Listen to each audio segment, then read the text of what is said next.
Well, good afternoon, everyone, and thank you for coming. My name is Mark Allen. I'm director of the Singh Center for Nanotechnology here at the University of Pennsylvania, and I appreciate your time, attention, and attendance in this sunny and beautiful October afternoon.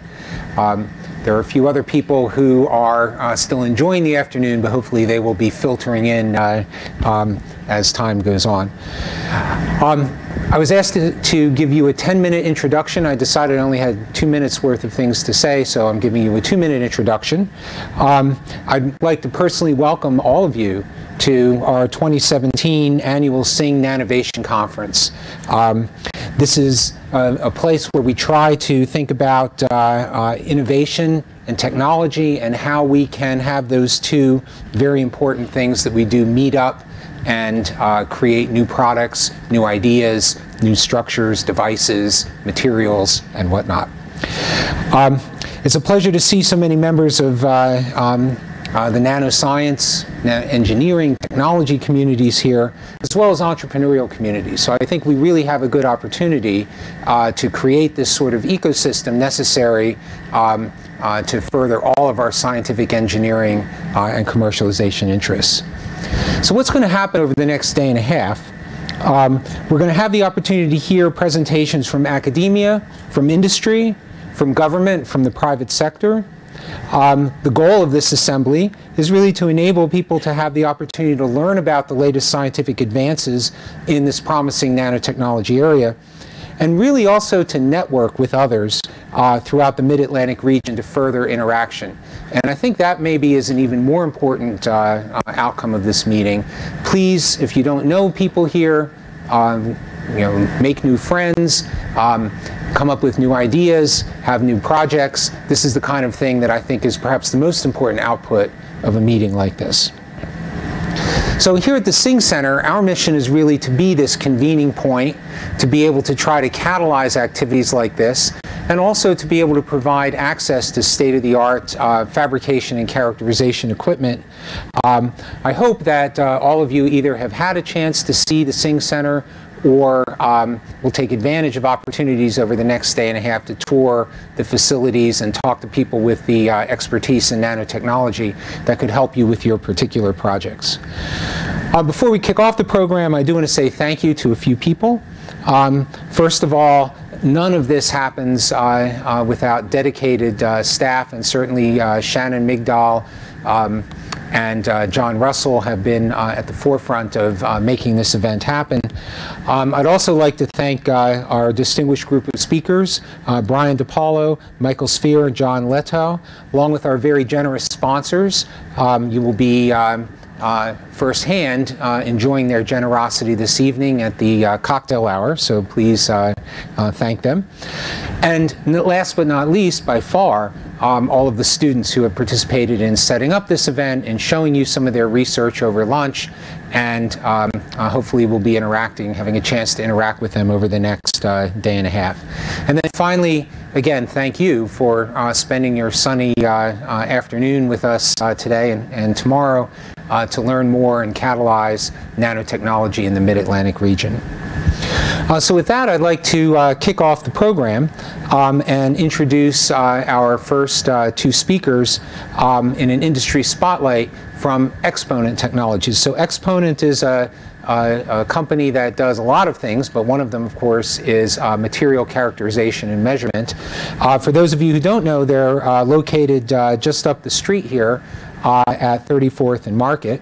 And we're going to hear from Jonathan Keel, who's a managing scientist in polymer science and materials chemistry at Exponent, and Ryan Wade, a senior associate in the polymer science and materials chemistry area. And of course, Ryan, being an alum of the Singh Center and of Penn, we'd like to thank him as well for coming and sharing his time with us. So thank you both, and we look forward to hearing more. So please welcome.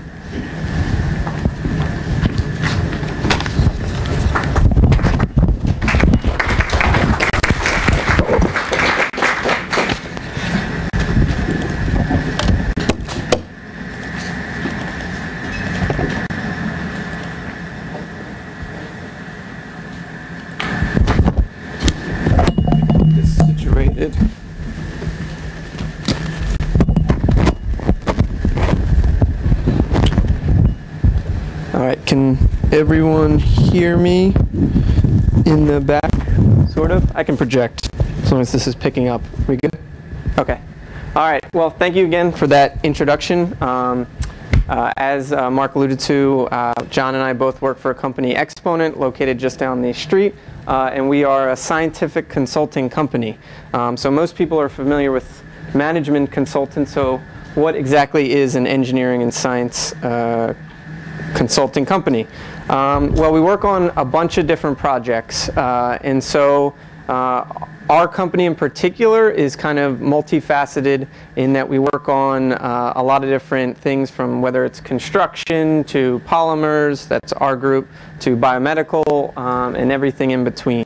We deal with a lot of large-scale projects, so things that we've worked on that you may be familiar with. So this is picture the Exxon Valdez incident that you might be familiar with, but as well as things that might be more topically relevant. Deflategate, so the inflation of the NFL balls, that's usually what people will first call out for. But things like the Samsung battery recall issue, we worked significantly on that and analyzing those types of large-scale failures. So our consulting staff is primarily filled with PhD or MD level consultants. We have a few different bachelor's and master's degree. So we have about 1,000 people in total, and this is just kind of a breakdown of what our staff looks like. Again, as I alluded to, we have a number of different areas that we work in. John and I in the polymer science group, but we do everything from chemical regulation to transportation issues, so working with a lot of maybe automotive companies, things like that. Construction and everything kind of in between. Our business primarily right now is reactive business, so a lot of people in academia might not be as familiar. So this is a lot of litigation-based things, recalls, things of that nature where there's been an issue and it's kind of, hey, we need someone to figure out what's going on. So we work a lot on that. But we also do product development and work directly with corporations. Primarily we're engineers and scientists for hire. So if you don't want to spend the money and go out and hire a new workforce, it's just a small project, we can come in, evaluate, and we have a number of different people that are specialized in different technical areas that can provide those types of services. We're located kind of throughout the US, and then we also have a couple of locations that are overseas, and these are kind of tied to what were the particular practice, right? So for example, maybe chemical and food regulation might be located primarily in DC, near some of the more regulatory agencies, or some of our oil and gas work primarily in Houston. But we're situated in Menlo Park, which is our headquarters and our largest office, and that was basically due to we were founded by 3 professors from Stanford who started doing failure analysis and founded a company through that. As Mark said, John and I are right down the street in the Philadelphia office, but we work kind of broadly throughout all the different locations, including some of the international ones overseas. So getting that out of the way, today we'd like to talk to you about a couple different case studies that we're going to go through of things that we encounter in our work to give you kind of a flavor of what we do as a company. Some of the things I'm going to be talking about, unfortunately, I can't give all the details, either due to legal reasons or other things. I swear it's not. I'm trying to be cool or crafty and not showing different things, but legally someone might shoot me if I did something like that. Not actually. That was a terrible joke. But so I'll start off with the first one. So this was a case where we had it's a consumer electronic material, and a company had purchased specific material, and they said, hey, we think we got A, I don't think I got what I purchased. And here's the material that we have. Is this what we thought it would be? And how do you go about evaluating doing that? And so this is kind of primarily, as Mark said, a material characterization thing that we would do, and kind of uses a number of different techniques, which I guarantee are not going to be as cutting edge as some of the talks you'll hear in the future, but are more practical from an industry standard of how do we use these techniques to get the answer that we're looking for. And so with this material, we wanted to do a couple different things, and given that we are scientists and engineers for hire, we'd like to use as many techniques and figure out as much as possible about these materials to say, hey, are you getting exactly what you initially thought you were getting? So some of the things we'll be talking about are, FTIR, so Fourier transform infrared spectroscopy, mechanical characterization, so using dynamic mechanical analysis, and then which one of the things we use this facility for is the SEM and looking at structural type things. So to do this, we had two materials. We had the original one, and then we had the one that was purchased. And so we start off by saying, hey, what is the original material made out of? FTIR is a great idea for that. So if we look here, an FTIR spectra of the original material, again, I apologize that I can't go into further detail, but it's basically a silicone-based material based off this FTIR, where you can typically just take an FTIR spectrum and match it to different libraries that are commercially available. But what is the new material, and what does that spectra look like? And even if you have no idea what this FTIR spectra looks like, you know that that's not the same thing. It doesn't take an FTIR specialty person to realize that these peaks are going to be a little different. So these arrows are just pointing to the specific silicone peaks and where they are in the corresponding spectra, where you can see that those are not present. So we're not detecting the original material in this new material right away. You're saying, okay, I don't think you got what you paid for. But since we are scientists and engineers, we'll go a little step further. How are these things behaving mechanically? So if you do some DMA, if you're familiar with dynamic mechanical analysis or rheology, in this case, we were looking at a probe that's going and modulating its frequency. So as it gets faster and faster, you're measuring the response of the mechanical response of the material. And what you can see here is if you plot the storage modulus and the loss modulus, you actually get this behavior where the storage modulus increases with increasing frequency. So you're kind of getting a shear thickening type of behavior as compared to where the loss modulus starts to go on. And not surprisingly, given that they are different materials as of FTIR, we don't see the same response in the other material as well. It's pretty much a linear or almost linear response in this specific frequency range. Going even further, and especially tying into some of the work that we're able to do here, so we don't have a scanning electron microscope, so we use the Quanta that's in the basement down here. So we use that a lot. In this case, we were looking at structural, what does the two structures look like? And as you can see, does anybody want to make a guess to what type of material this might be?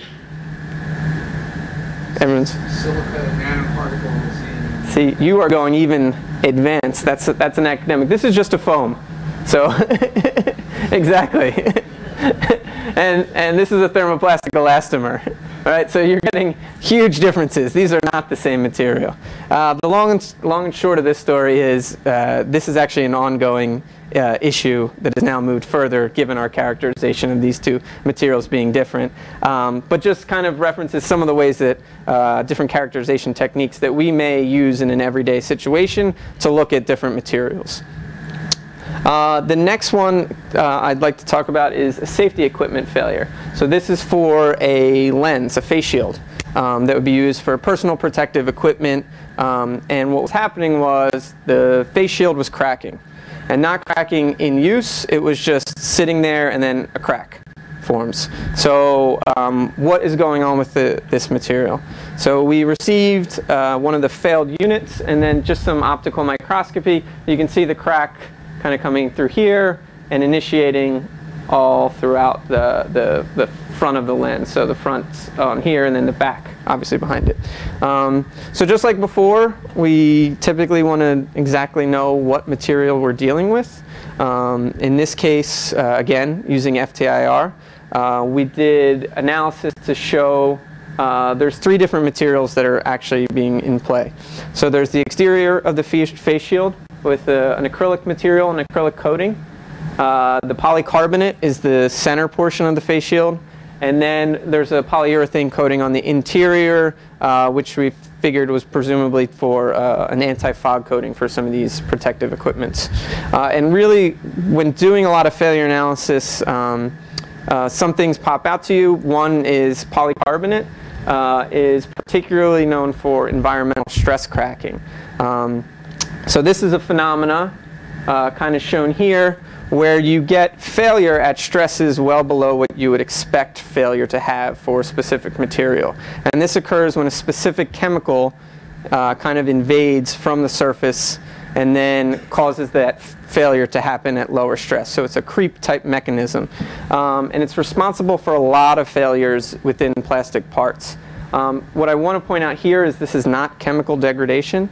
So chemical degradation would be involved with a change in molecular weight and a chemical change in the structure.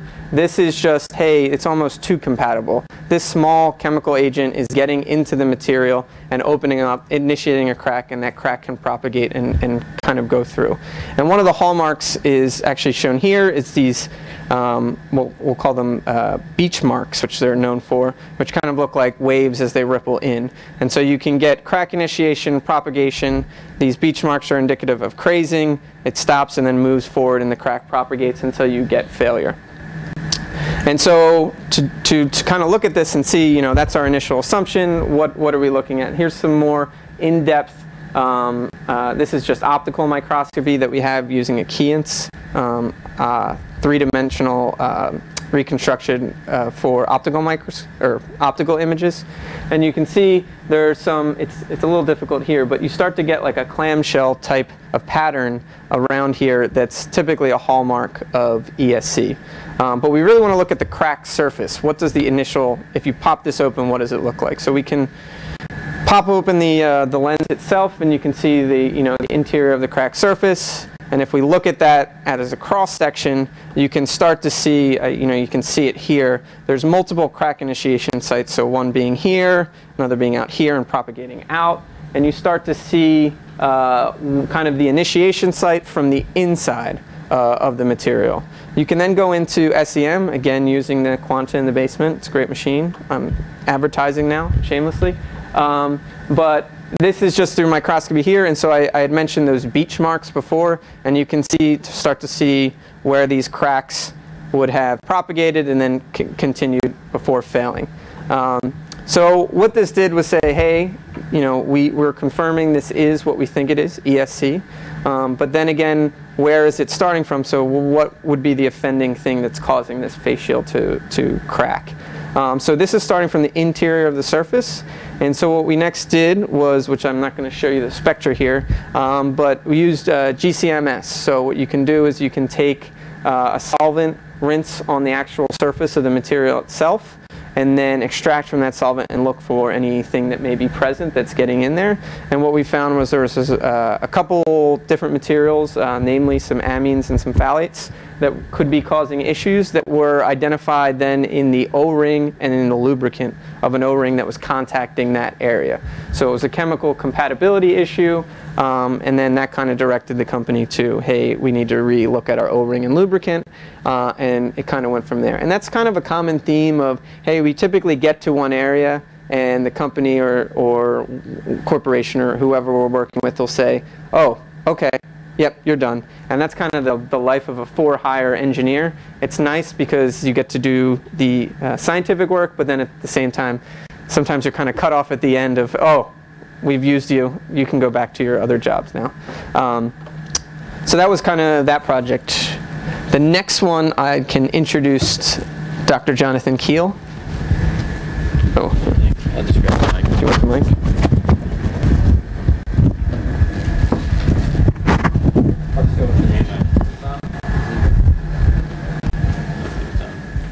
How's that? Maybe I'll go with that.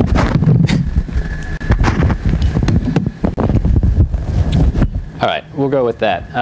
Thanks, Ryan. So I got 3 more projects to go over here. Again, we're going to give you about as much information as we can, and if you got questions afterwards, we can talk about that. But unfortunately, we still have a few confidentiality issues that we have to deal with. So polypropylene is one of the most important medical polymers used across the world. It's put basically everywhere in your body for a number of different things, from implantable parts to catheters to sutures. And it's, I've seen stats that it's about 50% of the medical plastic market. I'm not sure if it's quite that anymore, but it's really a massively used polymer. And the specific things I'm going to talk about here are implantable mesh that goes in the body. And these are woven meshes that fix wounds and hold up organs and do a variety of different functions, mostly in the abdomen or in the pelvic region. I actually have some polypropylene in my elbow from a reconstruction like 15 years ago, so it really goes all over the place. There's a number of different shapes of this polypropylene mesh. The ones in the middle are for pelvic mesh, mainly for female patients. The ones on the left and right are more for hernia and other skin openings and things like that. So they run a variety of weaves, of pore sizes, and of shapes. And the ones in the middle, you can also see there's some shinier areas. They put some collagen or other bioresorbable materials on them to help them interact better with the body. So why do we care about this? If any of you like watching late night television, or a few years ago, it was on during the daytime even more, polypropylene mesh is heavily litigated out in the nation. And they're specifically litigated for hernia mesh, which isn't quite as popular, and transvaginal mesh, which is very popular. Hundreds of millions, actually we're in the billions of dollars of lawsuits for these mesh materials for a variety of reasons. The reason that we're really looking at it, among others, is that plaintiffs argue that the polypropylene oxidizes within the body. So they say that you put this mesh in, it oxidizes into polypropylene oxide, and that's really bad for the body. And most of the argument is based on a couple of papers that were produced back in, I think, the mid-2000s, where some researchers showed some SEM images of polypropylene mesh and said, hey, look, there's some crust on this, therefore it's oxidized. And that is not exactly the most in-depth characterization. Unfortunately, I'm not going to show you all of our in-depth characterization. I can only show you a little bit of it here. But this is one of the big allegations that we looked into. Is this actually happening? Is it oxidizing? What's going on within the body? Polypropylene is pretty inert. It's not the most inert polymer that's out there. And SEM really, it's a good place to start to see if something's oxidized. Cracking, could indicate something's oxidized, but it does not necessarily mean that it's oxidized. And this is actually in a published paper by our company. If you look on the right side there, that's what pristine mesh looks like. It's just a nice monofilament. It's essentially fishing line. If you've seen fishing line, it's not all that different. And then on the left is a piece of mesh that's been explanted from a patient and looked at under the SEM, again downstairs here. And you can see this cracked region coupled with that pristine smooth region right in the middle. And that is very much not indicative of oxidation. If a material oxidizes, you usually don't get a pristine area around this fully cracked area. So right there, our theory was that this is probably some other phenomenon going on. And so here's some more optical microscopy and some SEM images of basically us putting this in a cleaning solution, which surprisingly took a long time to develop, but to develop, to remove biologic coatings. And you can see up in the top left, you have an opaque white material that goes to a nice clear polypropylene material over on the right. And then looking at the same place on the SEM, you can see that after successive cleaning treatments, you're actually removing all this crust and getting down to this nice pristine fiber, which is completely not indicative of oxidation. And so from this, we've been able to say pretty confidently that we're not seeing oxidation, because we've done a number of controls that indicate this isn't the case. We've done a number of thermal analysis. We've even done NMR to show that we're really not seeing oxidized polypropylene.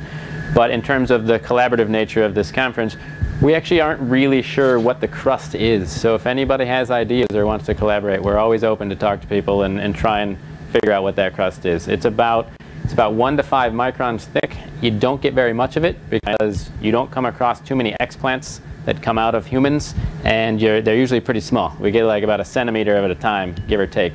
So you're looking at like 15 milligrams of mesh. So that's it's an interesting project that unfortunately we have not been able to figure out quite at the moment. Another biomedical device that we work on is drug-eluting stents. We have a fair amount of these that come through our office. And drug-eluting stents are stents that have some type of material on them that prevents immunoresponse or something along those lines, and they're becoming more and more popular every year. And one issue with making these stents is that it's kind of hard to tell how much coating of this drug that you've on your stent is actually there. Most of them are spray coated, and after that you have these very small struts, and to measure something across all these struts in a consistent manner with a QC lab at a manufacturing facility is pretty difficult. So we were contracted out by a company to try and help them figure out a way to do the QC testing a little bit better and a little bit faster. So first we started with the methods that they had, which is basically cutting and cracking this. And you can get some okay images, but you know, we're using the SEM here. We're cutting these, we're dipping them in liquid nitrogen, bending them, trying to create tears, and we're measuring things at different angles and whatnot. And so you can see on the left you got 5 microns, on the right you got 10 microns, and then on the far side we don't even get consistent measurements. And this is what's pretty much done out there right now. So the consistency is really important. So we came over here and used the confocal Raman, and you can actually get a nice Raman spectra of the drug and then go and do a depth profile and show, oh, here's where all this drug is, using, you know, that nice peak that we see there. And once we run out of that, once we stop seeing that peak anymore, we can say, well, that's the metal stent, and so that's a nice way to correlate all these tests. The good part about this is it's pretty precise. You can get down to, you know, hundreds of nanometers resolution. The machine's, I think, better than that, but for the coding, that's about as good as we could do. The bad part is no manufacturing company wants to use confocal Raman in their QC, so it's a good way to calibrate what they're doing. But unfortunately, this one was, well, a fun project, one that was not quite adopted by our client. And then for the last one that I want to talk about, this is like quintessential exponent work. There's a failed pipe fitting.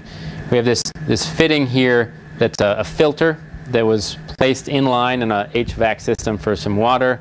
And the housing on this, the clear part, which is made of nylon, it broke and it flooded the basement of a building, and the building sued the manufacturer for a lot of money because their whole basement was destroyed. So we got contracted out to figure out, why did this fail? Like, what was actually going on? Like, who's at fault? Is it the manufacturer, or, you know, did something else happen? So the part in question is here on the right. You can see that it's got a lot of corrosion and basically build up from in this HVAC system. Failed right there at the end. You can see that nice big crack. It normally is operated about 80 psi and 120 degrees Fahrenheit, so not very high operating conditions or anything like that. So the first thing we wanted to do was look at that crack and get an idea of what's going on. So just like in Ryan's face shield project, we can cut out the crack and we can take it downstairs here and look at the cross section, and we can get a pretty nice composite image when we stitch it all back together. And you can see the whole crack right there. And on the fourth frame to the right in that composite, you can see a lot's going on in that picture. And we can zoom in on that, and this is pretty classic failure analysis fractography. And you can see a nice thumbnail shaped place where the crack originated. You can see the crack growth arrest marks, or beach marks as Ryan had called them earlier. And a couple other, some Henkel marks, a couple other issues that are associated with fractography. And what we thought we were going to see is environmental stress cracking, which is what we found in the face shield investigation. But in this case, we didn't see all the telltale signs of that. We only saw one fracture initiation point. There's not the same creep behavior going on. So we needed to figure out what else is going on. Nylon typically doesn't work well when there's bleach involved, and in an HVAC system with some microbial killing agents, often there's a hypochlorite or something like that. So we thought ESC would be a pretty good guess, and once we got to this point, we were not correct. One of the other issues we often deal with is that the pipe fitting I showed you was sitting in a guy's storage closet somewhere in a box for like 4 years, and we had one picture of the facility, so we really didn't have a lot to go on. We couldn't really evaluate this for chemicals that are present because it had been sitting around for so long.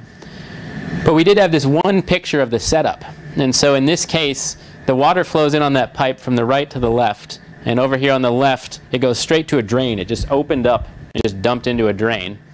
And then you can see there's a solenoid valve where that yellow line goes to, and then right to the right of that there's a Y valve where the T strainer was. And so we started looking at this and talked to the maintenance people about what this solenoid valve did. They turned this on and off constantly to cycle water through. And what happens is that those solenoid valves, when they're fast acting, this one specifically, it cycles at about 10 milliseconds. It opens and closes about that fast. That can create a water hammer, which is a huge amount of pressure, and it shoots it back upstream. And so you can see that where the Y fitting is, that's where the valve was. You're closing this solenoid valve, shooting a water hammer up, which we calculated to be about 2,500 psi, give or take. The max pressure for this T strainer was 25 or 250 psi, so way over pressurizing it. And over the course of about 5 or 6 years, you just slowly creep through and shattered this this strainer. Interesting thing about this is a couple of things. Number one, this flows out into a drain right here on the left. They had no need to put a T strainer in there. And secondly, if they would have just put it to the left of the solenoid valve, if they really wanted it, none of this would have happened, because it would have been past the close point of the pressure system. So, you know, this is a case where, you know, we did all this failure analysis and then just went back and we had one picture and we're able to figure out, well, this is probably what's going on. And so that was an interesting one. Get to do a little bit of characterization and a little bit of chemical engineering. So that's basically everything that we wanted to talk about here. You know, want to say thanks to Matt and Jamie. I don't know if Jamie's here or not, because they were big helps with using all the equipment here at the Singh Center. And that's about it. So if you guys have any questions, we're happy to answer them. Otherwise, we can move on.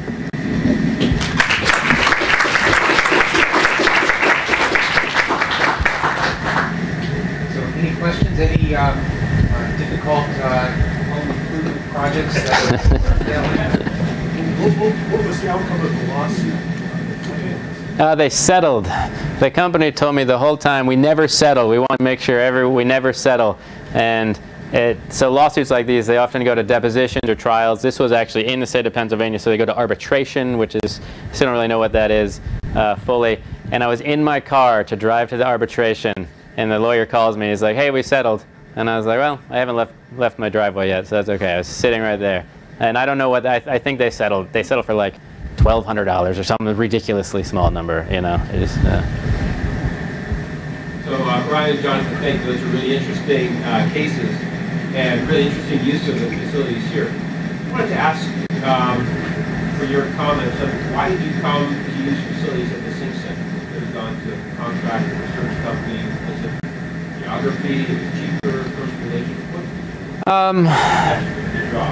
Yeah, the geography is key, not to underscore the quality of everybody that we work with here, because we literally just walk over. We're 2 blocks away.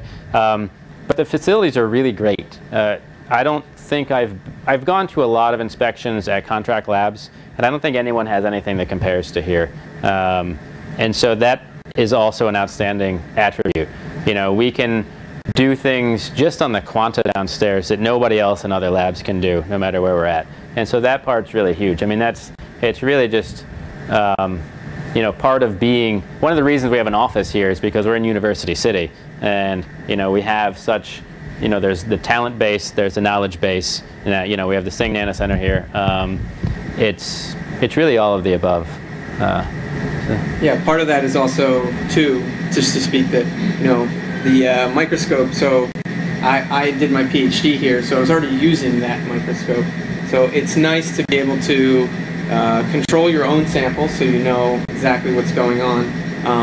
But also just the help that we have in terms of a working relationship, whether it's with Matt or Jamie.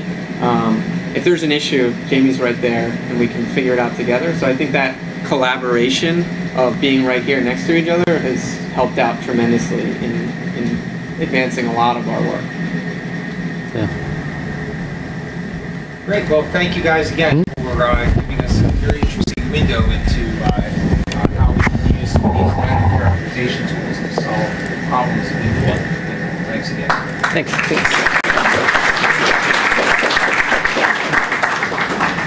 So next, Pat Watson is going to tell us a little bit about some new educational initiatives that we are taking through the Singh Center and trying to show whether or not we can improve literacy effectively to students using some of the latest tools. So, thank you.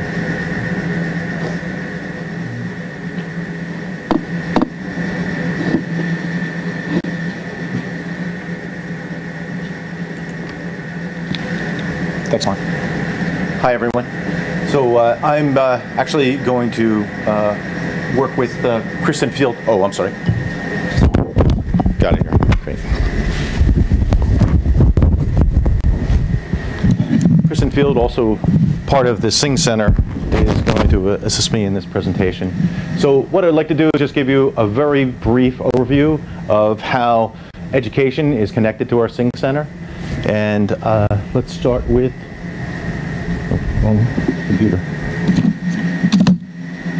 Just going through a list of the different kinds of categories and things that we're looking at. So teaching future nanotechnologists, there's different amounts of knowledge that's required to transfer. We can start with technicians. So one of the things we're looking at is we're working with the Community College of Philadelphia, CCP here, to look into the feasibility of actually putting together a technician program. So an associate program or a certificate program. Kristen's going to talk a little bit more about that later.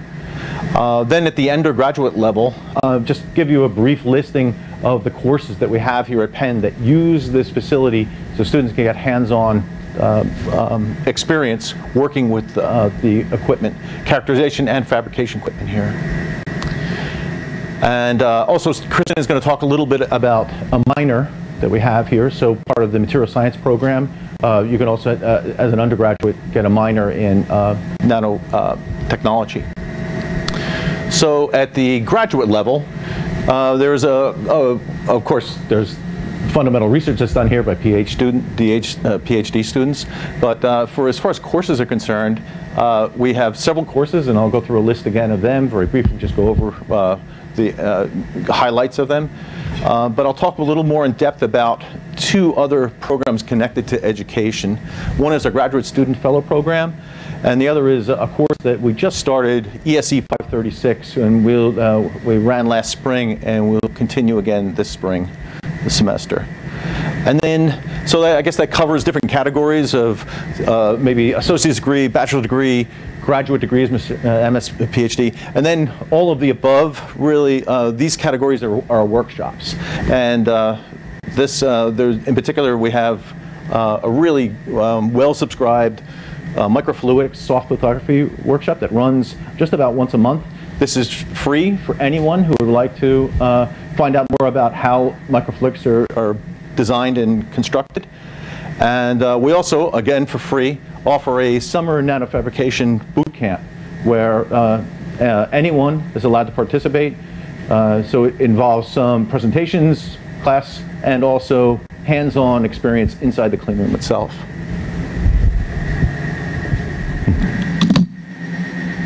Okay, so at the undergraduate level, we have several courses that are constantly are using our facility. There's ESE 218, electrical engineering course, and in particular, we're working with them right now to put together a electromechanical system device that students can at least do part of the fabrication process and also characterize. There's several other courses. There's a more traditional semiconductor and microfabrication course. So this is very similar to the courses that are run in almost every other university that has a major fab. And this is traditional building a CMOS-like device, which would be typically like a transistor that's used in integrated circuits in today's technology, but usually many generations back. Then we have two courses in material science, in characterization, nanoscale materials lab, and fabrication of nano devices. Graduate level.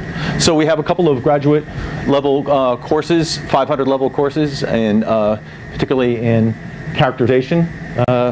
using our characterization tools that are available at the Singh Center. And then we have ESE 536, which I'll talk a little bit more about. I have a couple slides on. That's our nanofabrication and nano-characterization course. And here's a couple of students who recently took the class. Oh, I'm sorry. I will not talk about that yet. Let me talk about the Graduate Student Fellow Program. So primarily what we do is we have master's students. So maybe you may have already heard from the previous meeting, if some of you, I think, attended the NNCI meeting earlier. UPenn has a significant number of master's students in the engineering program here. And we get to take some of the cream of the crop to help us in the laboratory, but also help them as far as education as well. So this fellowship program is primarily for master's students, and our nanotechnology program. Again, Kristen's going to talk a little bit about that, our nanotechnology master's program, but also from material science, electrical engineering, and all the other fields in engineering. So the interviews begin for these students in March or April, and we have typically something like 10 students or so each year that we bring into the program. And they work for about 7 hours a week, and they help us in the clean room, developing processes, monitoring equipment, and also helping us develop these laboratory courses. And that's turned out to be a great resource that we think we can use in the future. So here's just basic requirements. They have put together a resume, so it's great for helping them too to figure out how to go and get a job eventually as well. So we go through an interviewing process. So they present a resume, they have a panel interview, and then we ask for letters of recommendation. Okay, so, I lost something here. Okay, here's some of the graduate student fellow projects. One of them is especially process integration. So looking at, for instance, these new technologies like directed self-assembly and other similar programs, for instance, using multiple patterning, doing lithography, realigning and doing lithography in between your patterns to get the higher density, using ink jets to deposit silver nanoparticles for conductive coatings, and looking at, for instance, using SU8 as a material is a great transparent plastic that we can use for microfluidic devices or other kinds of devices like that, and bonding them to silicon wafers. So we get these graduate students to really help us develop project processes that we can hand off to all our researchers that are using our lab. Oh, there's some more. There's the rest of them. Okay. So, of course, looking at photoresist, some fundamental processes that are required in all the fabs, and soft lithography. And I'll talk a little bit more about that in the end with our workshops. Okay. Oh, and also mask shop. So a lot of users, it turns out that this process of making photomasks is not too interesting to many students, graduate students. So we can build the mask for them and give them results within a couple of days. Okay, and here's our course development. Okay, so let me just talk about a little bit about ESE 536. So we started this last January, last spring, and it is, what we tried to make it was a hands-on course. We tried to minimize as much as possible the demonstration part where a staff or a TA would do all the work and people would just watch, which is really boring. And this evolved, the projects that we chose evolved from Professor Allen's course, ESE 525, which looks at nanotechnology and looks at different aspects of it. How you construct it, either top-down or bottom-up kind of technology, and also the fundamental properties of these devices and how you characterize them, whether you can use classical physics to describe it or quantum effects. And so what we did was we chose 4 projects, and here's just some images of the 4 devices that we made. With students that have hand-on experience using various lithography tools. If you're familiar with some of the more advanced tools, of course there's contact printing that's used all the time, but we also use direct write technology and electron beam lithography, direct write optical lithography and electron beam lithography. Okay, and also combined with that, we've used our characterization lab to use our electron microscopes to characterize a lot of these properties. So here are 4 types of devices. We built a MEM system, microelectromechanical system.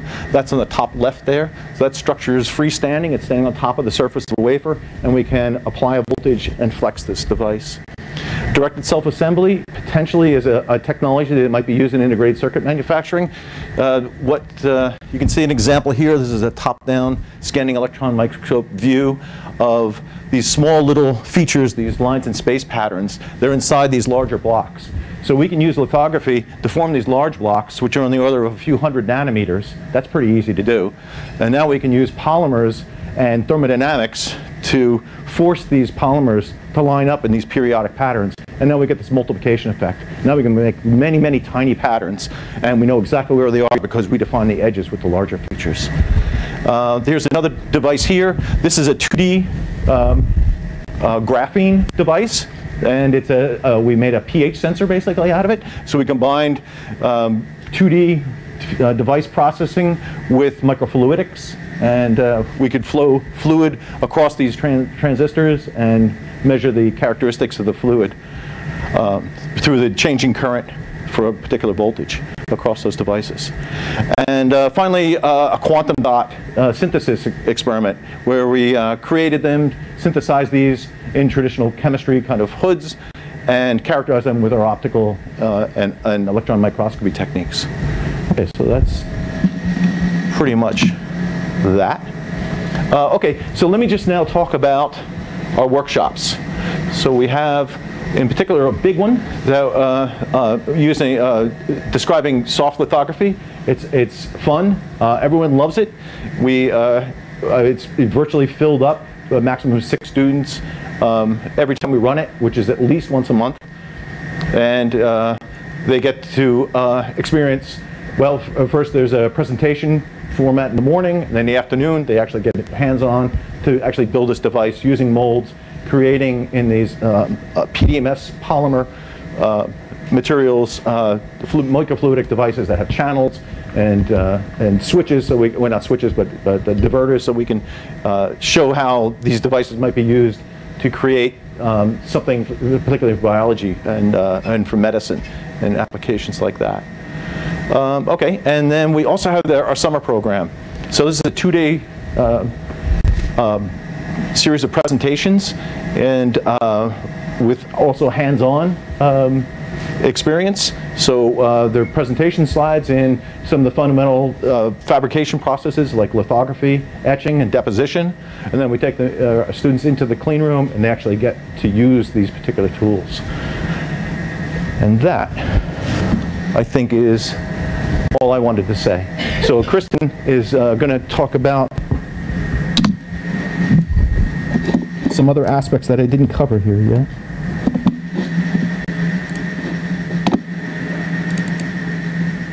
Good? Yeah.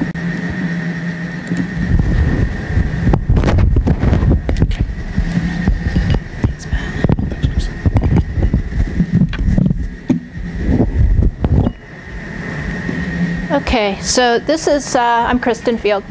This is just a quick plug, 3 slides. Very quick, just to let you know about some of the formal academic programs that are going on from the Singh Center or related to Nano. And also just to get your help as users and potential users in recruiting for these programs, and just so you're aware of them. There's a nanotechnology minor. This is for Penn undergraduates in any school, so engineering, arts and sciences, or Wharton. And it's a 6th class minor. They file through the Penn Engineering to join, and it's administered by the Materials Science Department.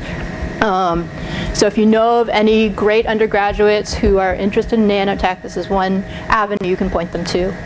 We have a Nano Masters in Engineering program, and this is a program that came out of the NSEC, the Nanobio Interface Center, and moved over to the Singh Center this last fall. A lot of the students, not a lot of them, but I see some of the students out here now, and you'll actually hear from some of them or alums in the panel that comes next. But we Applications are currently open for the fall early decision session, so November 15th is the first application deadline, and March 15th is the typical engineering master's program deadline. And so this is a 10-course program. Usually it takes, with full-time attendance, it takes 3 to 4 semesters. But it is flexible. There are part-time options. One of our students will be on the panel next who is at Gore and working as he's doing it. So there's a lot of flexibility in there. Let me move on here. It's not the laptop. What is it? Oh. It's the PC. Oh, yeah. Okay. Sorry about that, everybody. Oh, no. There. All right. So this is just to reiterate, these deadlines are ongoing right now, and it'll close November 15th. Then there'll be another second deadline, March 15th. These are our current students. There are currently 23 of them. And also, if any of you work with Penn undergraduates, you can sub-matriculate into this program so that you're either starting some of your graduate program as you're doing your undergraduate, and you either finish the 2 degrees together, or you finish your undergraduate and then you continue on to be a full-blown graduate student. And there are benefits of sub-matriculation. Please come to our office if you want to talk about that if you're a Penn undergraduate. And for any of those, again, it's plugged. So if anyone out there knows of people who are potentially interested in the master's program, please let us know. And then the second plug is that we're also working on a program with our Community College of Philadelphia partners. Randy Libros was here earlier this morning, but he needed to leave. And then Linda Gertz, who is in the chemistry department at Community College. We are trying to we're trying to infuse nano into the community college students' curriculum, either as right now it's looking like right now that they're going to start up a single class, but the idea is to explore whether a technician training program makes sense. And that's either as a proficiency certificate or a 2-year program. And so we have gotten together a group of industry and external people who have had really interesting discussions about whether technicians are needed in their particular industries. We're trying to focus that a little more to the population that CCP serves, which is very local. So if any of you are in industries that this is a potential interest, please let me know. We're going to be we're trying to connect more precisely to this Philadelphia area. Let's see, I think those were the two big points I wanted to make. I wanted to make this brief just so we can keep on schedule. Are there any questions either about this or some of the programs that Pat brought up earlier? Yeah. I had a question about the fellows program. When checking your staff members, Joe Lopez takes care of that. He doesn't. Oh, I see. Thanks. Well, he administers the program at a higher level, but it is the staff members that take the individual students under their wings to help them for developing individual processes depending on the field that the staff is concentrating on. So for instance, deposition, one of our staff members, Meredith Metzler, takes a couple of students to work on those tools. And I've been working with them in particular for this ESE 536 class. So so we spread it out.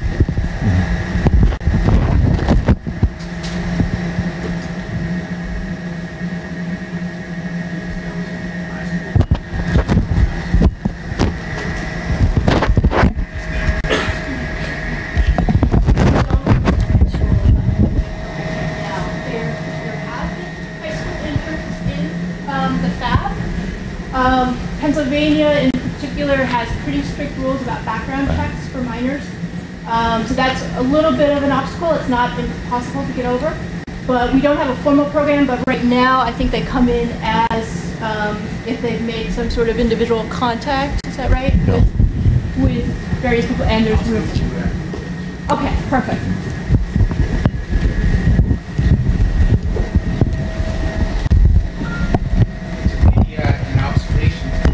this talk is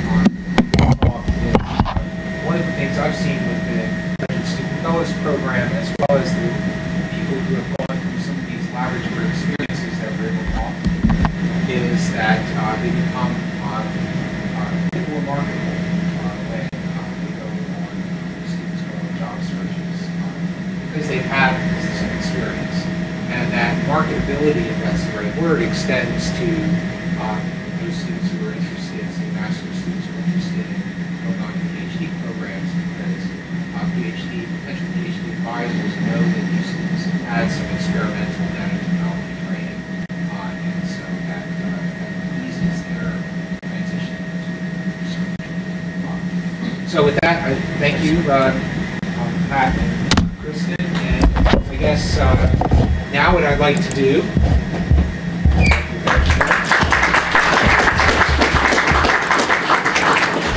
is we've tried to put together a group of alumni to talk about my job, how I got it. And the idea here, so please come up to the front table. The idea here is that we've had several requests from our existing students how to find particular positions, where to go, how to get started, things like that. But I think also from a professorial point of view, something like this opens up our eyes a little bit to career paths that might be a little bit different than the standard career path of big science company. So I think you're going to hear from 3 of our alums who have each taken different career paths going forward. So rather than go through a long spiel of introducing everybody, I'm going to turn it directly over to you guys. And what I hope you'll do is just talk for a few minutes about yourself, your job, how you got it, and then maybe we can make this an interactive opportunity for people to discuss and ask questions. So, Andrew, do you want to go first and seize the microphone? Sure. My name is Andrew Boodoo. I'm a graduate of the Nanotechnology Master's Program here at Penn. I did my undergrad at the University of Waterloo, which is in Canada, and currently I'm a technology analyst at Goldman Sachs, and I started in July of 2016, soon after I graduated from this program.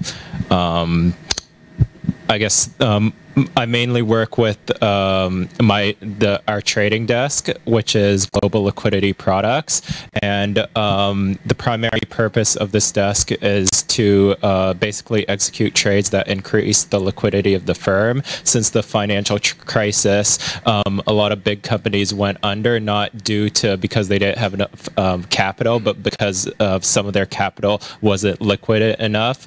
For example, Lehman Brothers, and so this new team got built since then, and I primarily support the infrastructure and the technology and the software that they use.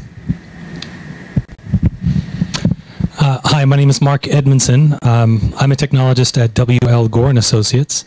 I'm a bit of an outlier. I'm not actually an alum of the program yet, but I am I'm a full-time scientist and engineer who's part-time taking this program, and so Professor Allen thought it might be interesting to provide a somewhat different perspective from an industrial student, if you will.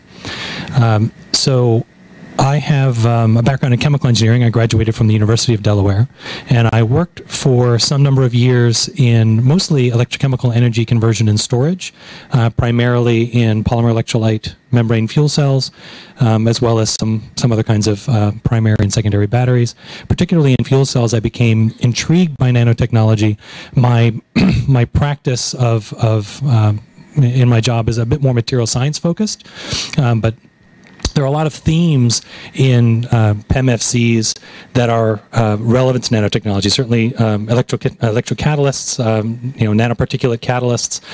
There's currently quite an excitement in the field about the differing transport properties across very, very thin films, tens of nanometers thick thin films of conductive polymer electrolytes. And so I began to become intrigued by nanotechnology as a sort of unifying theme, and prevailed upon some of the powers that be at my company to allow me to move in, once I kind of concluded my work in PEMFC, to move into a broader role looking at nanotechnology in an exploratory fashion for the company.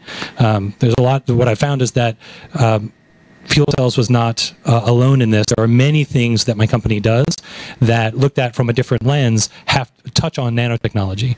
And so that's a theme that I think I wanted to try and bring out in this discussion, is not all nanotechnology is sort of obviously nanotechnology or is thought of by those practicing it as nanotechnology.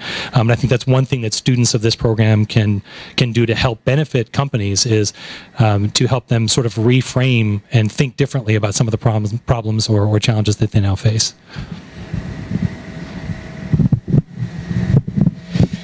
I'm Ryan Wade. I just gave that talk. So my background is in material science and engineering. So I graduated from Johns Hopkins University. I then worked for a few years at Merck, just up 476 at the working in Gardasil production. So it was primarily as a supervisor for protein purification. I know not typically what material science is. But then I did my PhD here in material science and engineering as well, working in a bioengineering lab, so kind of at the interface of bioengineering and material science. My PhD was in nanofibrous hydrogels, controlling their degradation and patterning of different proteins and things like that. And I went from that, and now I work at Exponent, which is obviously a lot different. I've done everything working with failed pipes to implantable polypropylene and failed face shield lenses. I think at least for me, the draw towards a scientific type consulting position was primarily to work on shorter based projects, and I think, you know, if anyone would be interested in talking further about it, I think that's the most exciting part of it.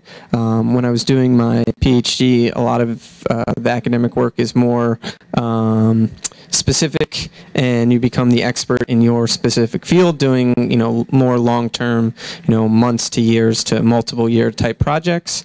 A lot of the work we get is, hey, we need this week, we need this today, we need this yesterday, those types of things. But then at the same time, you're going to get exposed to a lot of different things. So I feel like I've been able to increase my breadth in using my scientific background, and that's something that I really enjoyed. Not to say that one's better than the other, it just seemed right for me.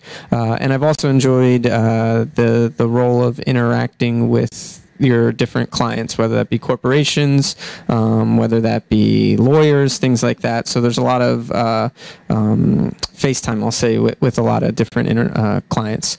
So that's kind of, I guess, my background. And I've already gave a talk about what I do, so I'll pass the mic. Sure. I guess I could talk about how I got my job. I don't know if there are questions or. So I'm sure that would be one of my questions if I were in the audience for a job. How did you get it? Sure. So I guess my career trajectory is a bit different from the typical nanotechnology engineering student, but I was always interested in that kind of like consulting, finance type of stuff, as well as technology. So basically what I did was I was definitely more interested in working in industry than in working in academia. So I think utilizing all the resources here at Penn, especially the career fairs and on-campus recruiting, is extremely good for that. And during my time in the nanotechnology program, I think what's key is you have to do something that differentiates yourself from like all the other students in your program. For example, what Kristen talked about, the Graduate Student Fellows Program, seems like a very good program to do that. I worked for about a year part-time during my master's degree at the Penn Center for Innovation, because I'm pretty interested in intellectual property law. So that involved working with a lot of Penn researchers on their intellectual property and determining whether their research can actually result in a commercial product, as well as I did an internship at JP Morgan between my first and second year.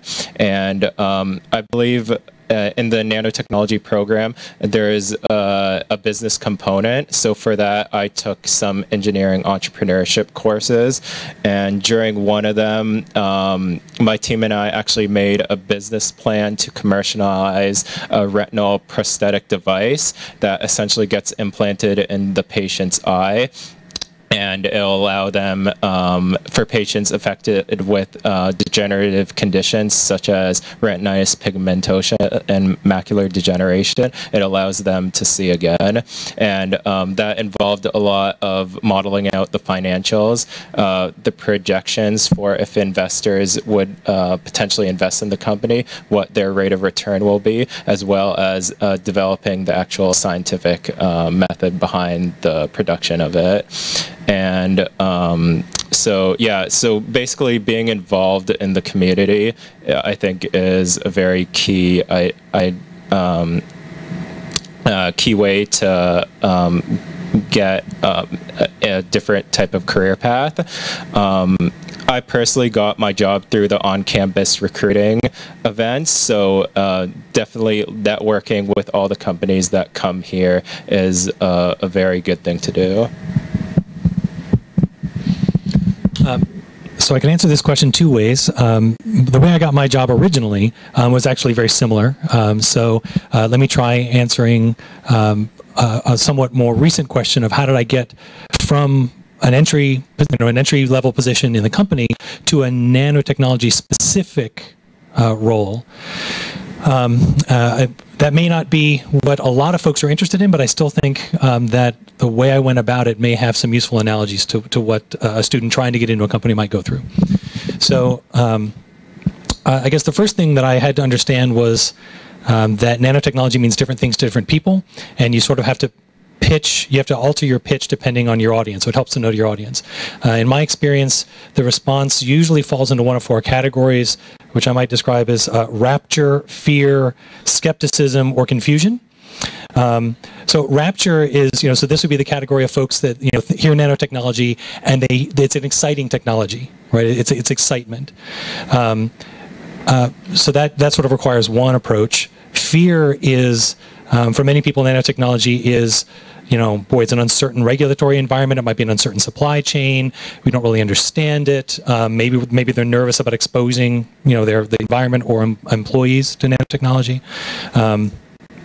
Confusion are just the folks that just don't understand it. And skepticism is sort of the opposite of rapture. Skepticism are the folks that say, yeah, I heard about that. It's all hype. I'm not interested. The thing that I think this program does that can bring to every one of those audiences are facts. Right, so I think one of the best things you can do for nanotechnology to folks who have those kinds of outsized reactions is to try to demystify it. So one of the things that I tried to do early on was, I initially conducted a series of about 50 to 60 interviews with technologists around my company, asking, hey, if you could have new attributes for your particular market, what would you be interested in? And I compiled just this enormous list of the different qualities that they wanted. And I kind of looked at different forms of nanotechnology and identified matches. And ultimately, I was able to take that to some of the technical leaders at my company and make a pitch that said, hey, this would be an interesting unifying theme. Why don't we have why don't we have focused R&D in this area? And along the way, I was able to leverage some of the resources to generate some prototypes. I can tell you, having a prototype in hand goes a long way toward overcoming skepticism. And so, fortunately, the argument was considered persuasive, and now I'm living that path, right? So I was able to persuade them that this was a great program, one that would help, by investing in me, it would make me better able to invest in this technology for the company. So that's now what's happening.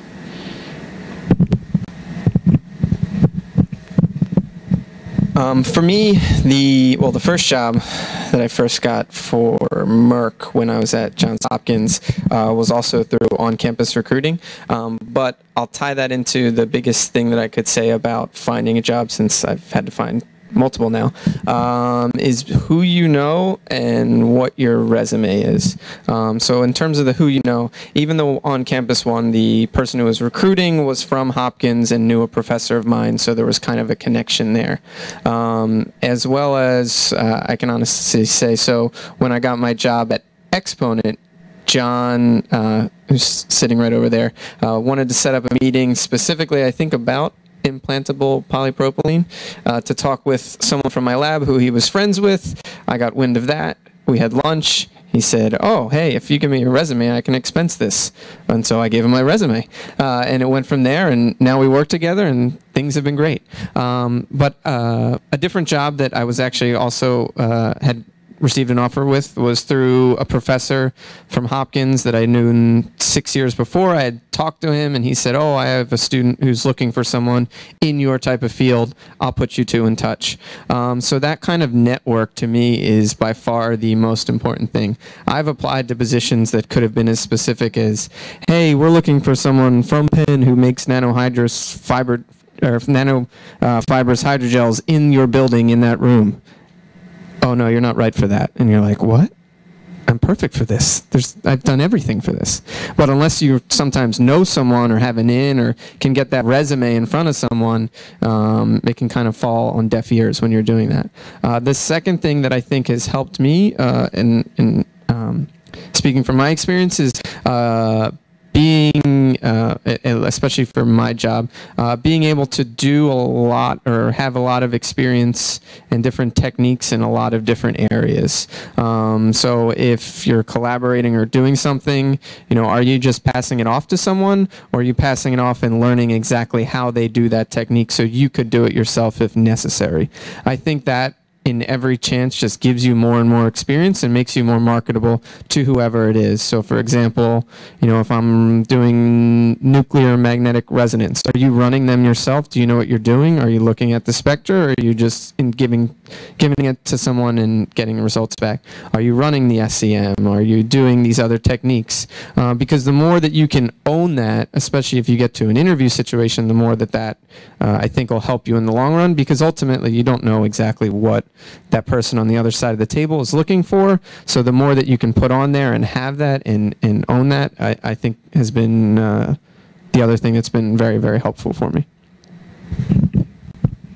Yeah, I just wanted to touch on that point as well. It's definitely who you know that will really help you get these types of jobs.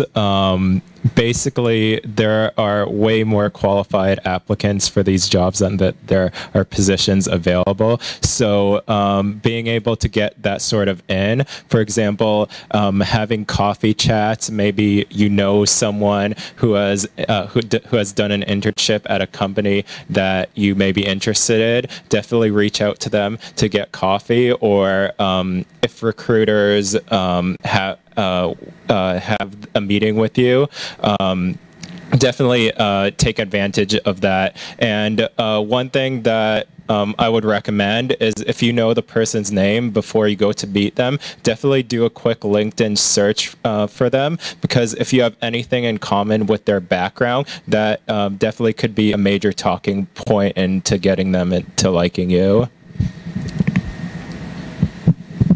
So maybe now's a good chance to ask for questions. Kristen, do you have a question? Yeah, I think all of you sort of hit on different points of this, but what advice would you give, you've given some of it, to students, but also other external users of Singh and Singh itself, for helping make it easier for students and external users, companies, to find these good matches between great students, great companies? What kind of infrastructure would help? What kind of programs? What would you, if these programs exist, what's your advice to students on how to use them? Well, let me have a couple ideas. Picking up on something that Professor Allen said early on, I mean, there's some amazing laboratories here. If you, especially if you don't have laboratory experience, by all means, go get it. It gives you a tremendous amount of credibility, and it will allow you to speak with much more authority in an interview and really hopefully hit the ground running when you do land the job. Maybe in terms of advice for Singh, one of the things that I struggled with as a professional is, my laboratory and office are about an hour south of here. And so having classes that are required in the middle of the day are a challenge for me. Fortunately, my company has been very understanding and allows me to, work from home certain days. But it can be very difficult to manage that commute. So I've known of other programs that try to have more of the required classes available, say after 5 p.m. for working professionals. I'll pause there and see if you gentlemen want to add anything. One of the things I think, so at least I can speak for our company, is we will often do targeted recruiting efforts where it's, hey, everyone in bioengineering, graduate students will target that. And I think that's something that, at least when I was at Penn, could sometimes be lost because I think a lot of, especially Penn itself, gets caught up in the Wharton thing. And so often if there was even like the scientific and engineering, it wasn't as science heavy as we were in our graduate student program. So I think at least attempting to do some more of those targeted events, not necessarily interviews, but get to know you type things are helpful on both sides, just from a student perspective of, hey, I'm getting to interact with this person without a targeted questionnaire of, this is an interview and, tell me 3 times that you failed and how you overcame your challenges and how do you get out of a little bowl if you were this big and all those other weird questions. We don't actually ask that, but I'm just saying that's like the Google question of, how many smokers are there in New York City? Go, that type of thing. But having those types of events, I think, is helpful for both, from the student's perspective and from a company perspective of, hey, I get to talk to this person and see what they're like, because often it comes down to, there's going to be a lot of great candidates, but who can I see myself working with on a daily basis? And that's always the hardest to judge in just a straight up interview. So those types of things kind of get to break down those barriers and kind of show your true colors when you're interacting with everyone. Are you talking about simply a meet and greet or sort of mini mentoring? Either one. I haven't even thought about it like that, but something like that can also get to the point of, hey, these are type of things that we may look for or value in what we're looking for, even if you're not looking for that type of job, to get you thinking about, okay, from the academic side, now at the corporate side, what is really providing value to that company. I'm not on the panel, but I wanted to say something to the question. I work in South Noise, like in terms of like what I think Singh can do to help the students is, when I hire a lot of people, when I'm looking at resumes and whatnot, I want to see a project, and so you can have a list of like 25 different skill sets. You can say SEM, EDS, FTR, NMR, and all that. I don't care about that. I don't look at that. I would rather see one project where you say, I fabricated a copper nanowire and I did this and have 3 bullet points. And even if it's just in a class and everyone in that class did it, I'd rather have you put that on your resume, and I can say, oh, tell me about this. And I can say, it was really hard. I had to like do this 19 times and I was horrible at it. Like that says you're really thinking about what you're doing. As opposed to just listing, I use nanofabrication equipment. And I think that's really big. A lot of people miss that. And, when we help people with resumes, you're like, hey, what does this bullet point mean? What's this do? And I think students don't understand that even if it was in a class, it doesn't have to be a research project with a professor. You can still put that on your resume, and it gives you talking points. And just facilitating that, I don't think it takes a lot. And I think that could be very, very helpful for people. So, anyway, that was just my 2 cents.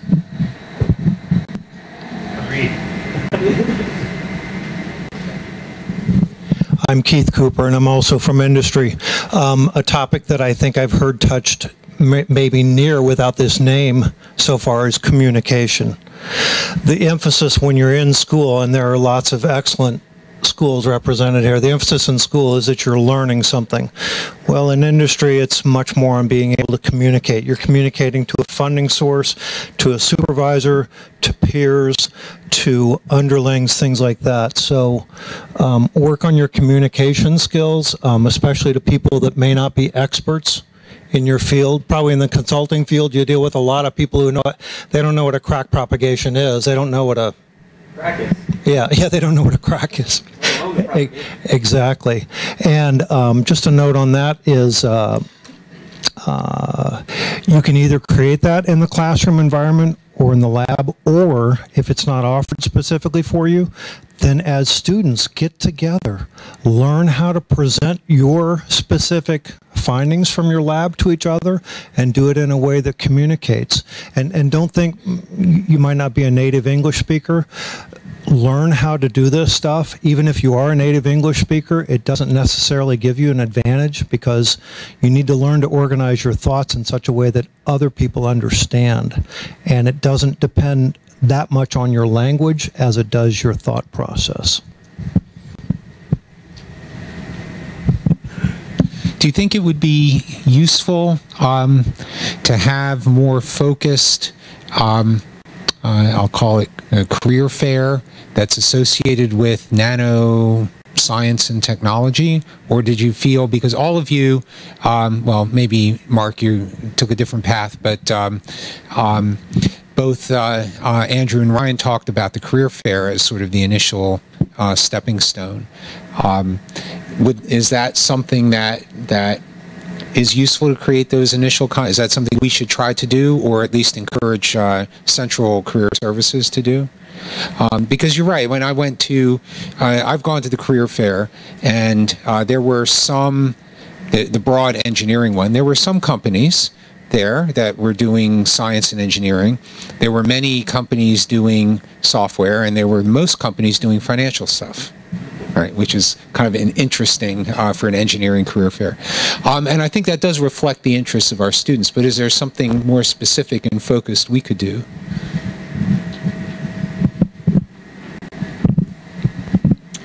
Definitely a focus, like you said, I guess like sort of a nanotechnology related career fair, or a career fair more related to the scientific community would be good, because yeah, the general engineering career fair, the majority of it is taken by consulting and financial services companies, and that may not be what every student is interested in, especially those focused more on academia. So if you're able to reach out to companies, especially scientific companies, to have them maybe come, or just organize informal coffee chats, would be very beneficial to the students here. Oh, just real quick, I wanted to touch on the resume advice. I definitely agree with what you said. You definitely need to make your resume very accomplishment oriented and leadership focused, especially if you could add numbers to your resume. For example, if you do an internship and you help that company save money, and you could actually assign a value for them, or if you help them increase their revenue by the projects that you made, definitely that would be something that companies are looking for on the resume. The only reason I think I'd hesitate on the career fair aspect, I think it would be good to get companies and interested students together.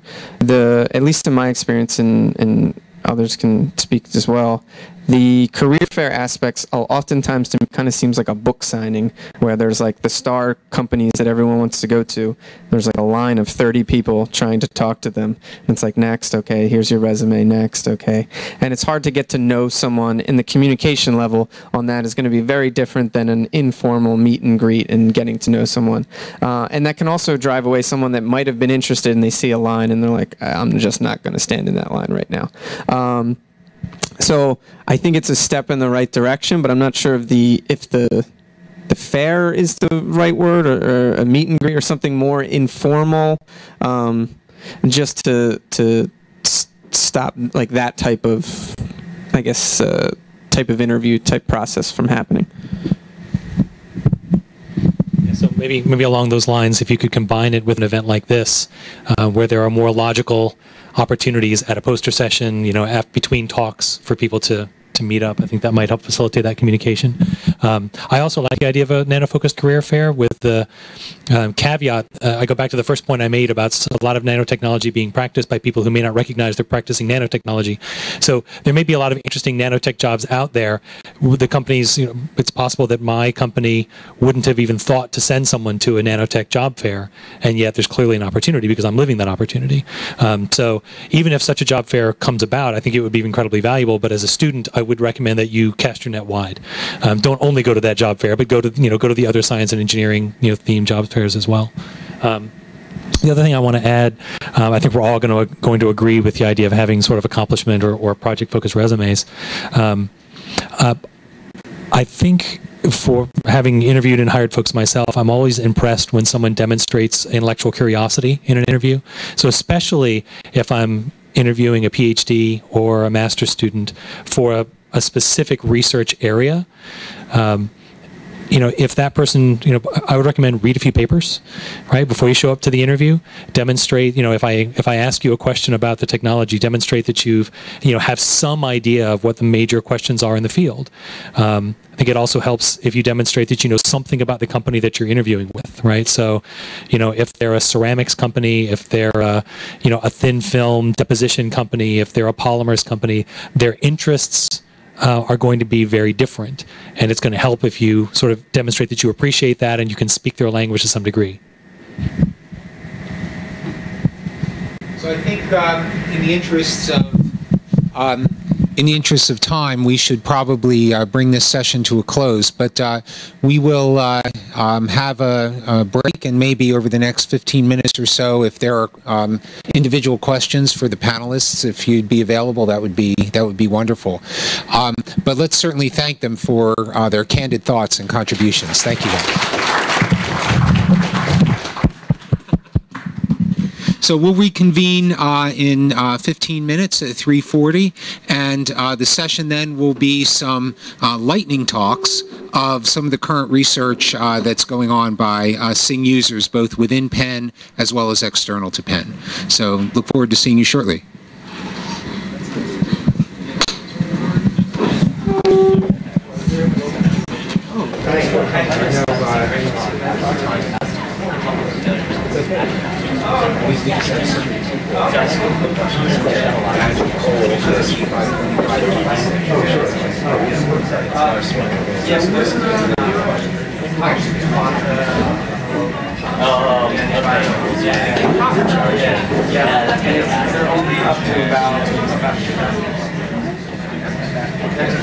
Great. I'll use Josh. I won't take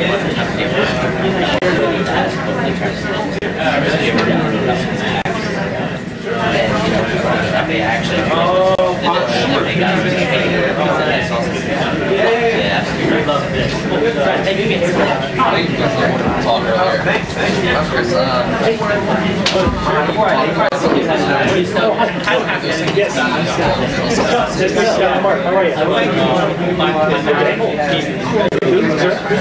Okay.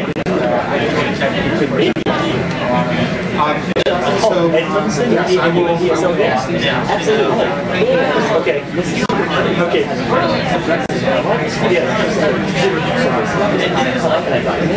I know. Oh, weird. Okay. No, it's here. You got it. Okay. Wonderful. Thank you very much. How about you? Thank you. So it's a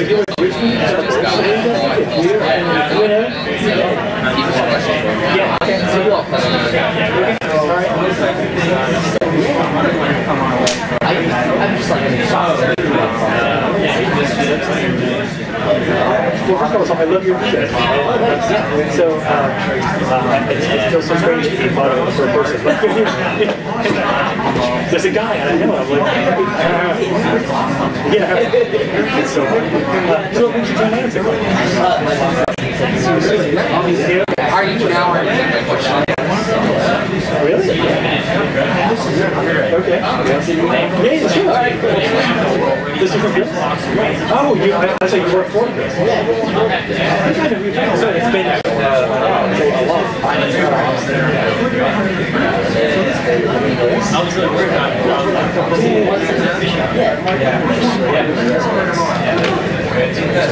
Christian Siffin with his fight. Okay. I said there's a Christopher. I was trying to know. Yes, I know Chris Siffin. Yes. Okay.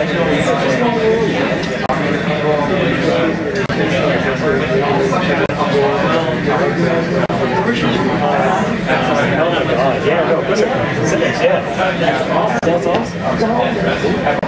It was graduating since 3 years. It's like holy crap.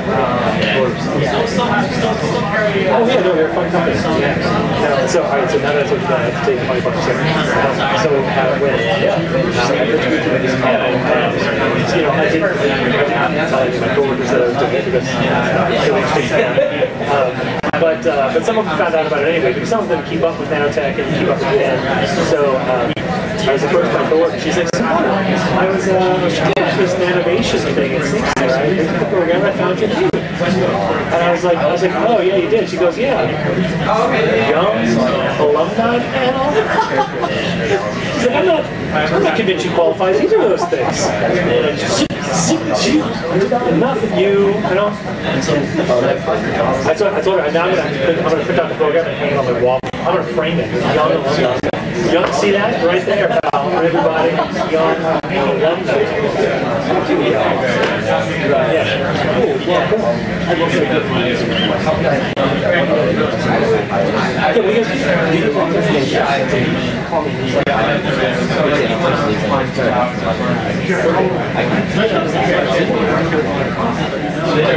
So you're a specialty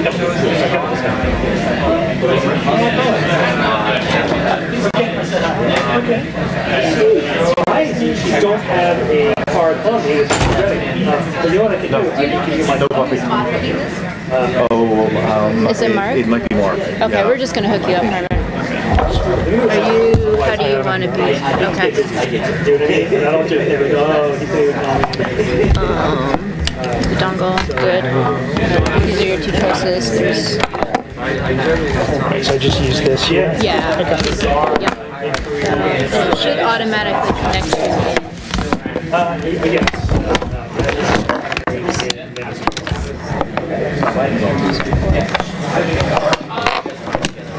How are you doing? Good, how are you? Doing all right. I noticed.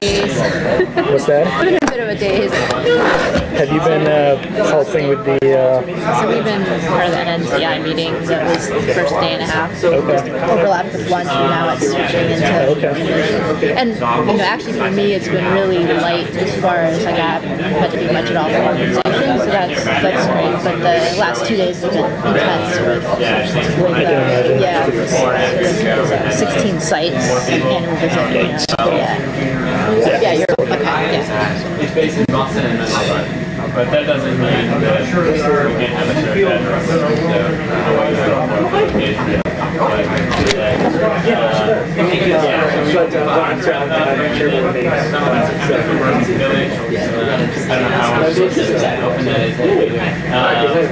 But yeah, it's the Samsung thing was pretty huge.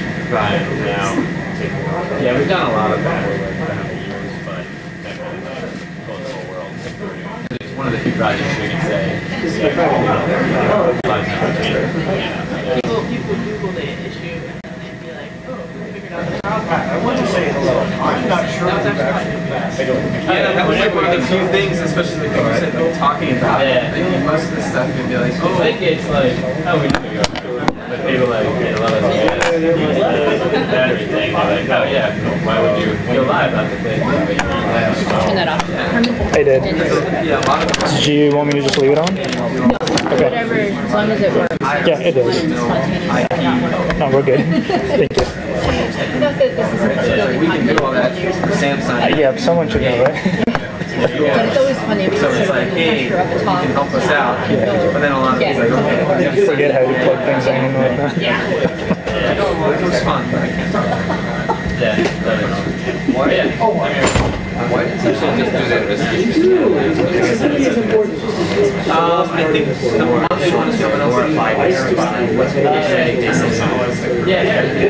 and then number two, really they wanted someone to something that's not something else or batteries but actually it would jump into something so quickly and I have to back it up to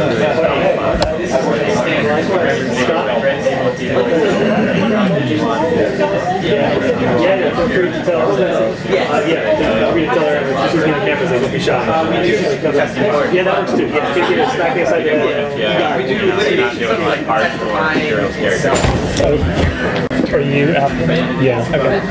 So just yeah. So I have a. Did you download it onto, or you just downloaded it from? Oh, your laptop. Where's the port for this one? So this is the VGA. They said for that. They can do the manufacturer, they can settle. Oftentimes, would I have to case it from scientifically, no. You could 5 hours. Exactly, right? Sometimes one guy probably not going to take it. Or another time to get more freedom. What is going on? Client services. Oh, it can be a little bit more demanding than working for a big company. Exactly. You know, and oftentimes we don't have any, right? Which is the switch between? I guess I'll just reduce it. Could you give me a little more? Okay, great. All right, thanks a lot. Yeah. Or it'd be like, oh, hey, we'll give you this. And then we'll go look at it. And oh, it's kind of, this is what it's made. This thing. So we know how much figure out. This is we like really know how much that's happening. And now they don't know. I did. Yep. It's just not prevalent. Yeah, I'm from Bucks County. Yeah, I'm from Newtown. Where you're from Newtown? I went to Richmond. I went to Cumberland too. Initially, just Council Rock, but then it split my junior year. So what I talked to you is yeah. From the same place. I'm from Doyle. Doyle sounds like he likes to say that to people. I'm sure people are like, yeah. But his wife's family actually lives in Doylestown, Pennsylvania now. So 2 Doylestown. Yeah. It's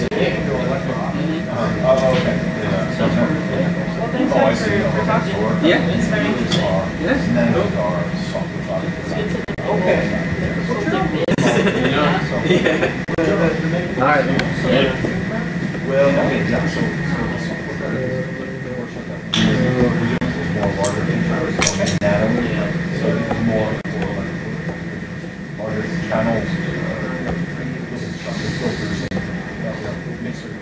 but it's all variations on the thing. It is, yeah. It is largely mixed stuff.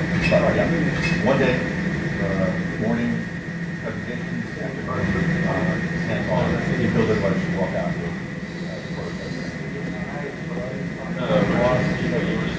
One day. No. I mean, one day. You can spread out over several days. You don't even know. I know, I was like, Ryan doesn't look at us. Yeah, that's the that is Jill's job.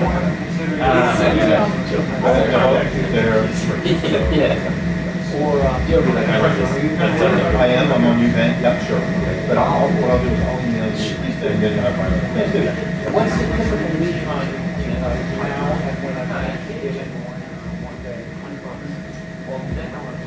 I'd say one maximum. Oh, that's because you run it about. And then we get this. So it's just out of cycle.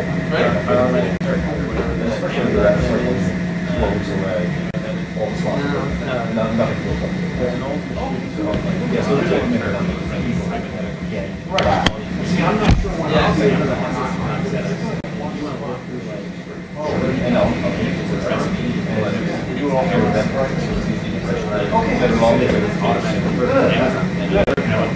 Okay. Exactly. That's much more than I want to see.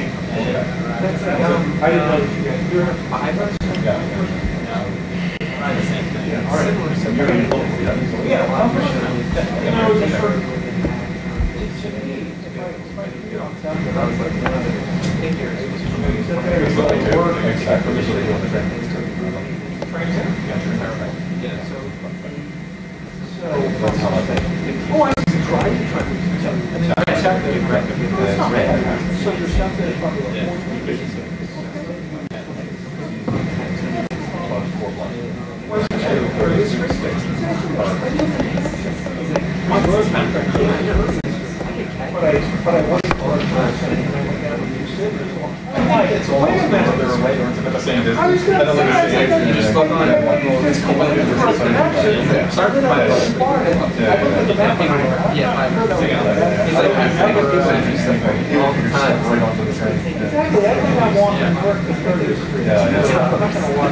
Very good. Yes, I think that was. Oh yeah, I definitely want to do it with this man. You said it's no charge. What do you consider useful now?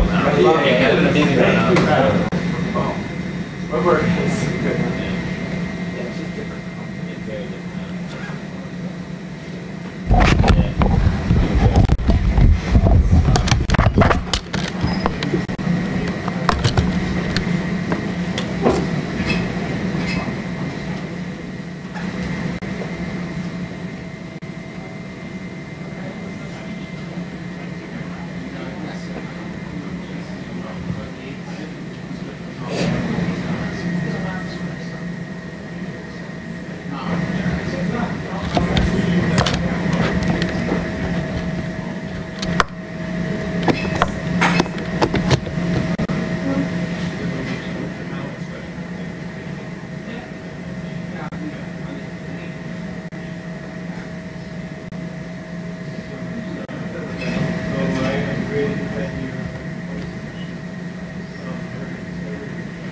Sharing, I guess, is one of the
We'll get started.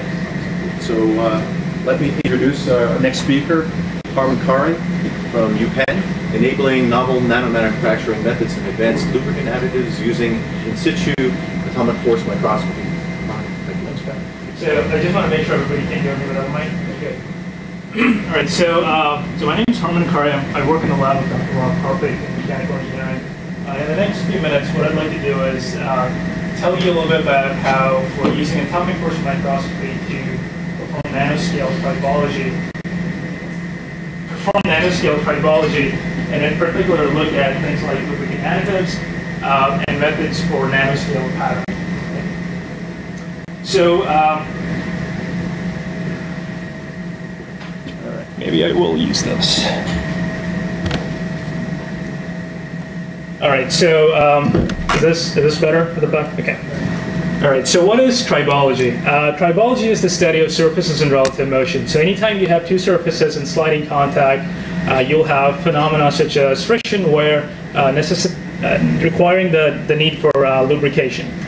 So tribology is important because tribological phenomena, they're an expensive problem. So globally, about 10% of world energy production is actually lost to overcoming friction, wear, the cost of replacing components that have been worn out.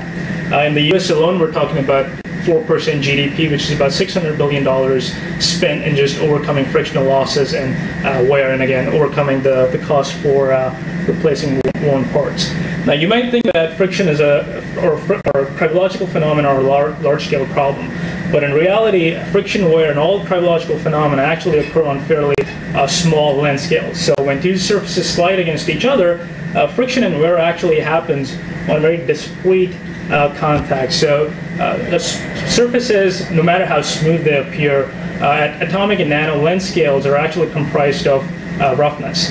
And so you see these peaks and valleys at these small length scales, things that we call asperities. So when two surfaces slide on top of each other, it is these asperities that are knocked against each other and resulting in friction and wear. And so in the lab, what we do is we try and simulate those single asperities using the atomic force microscope. Right? So what the atomic force microscope does is, well, primarily it's an imaging tool, right?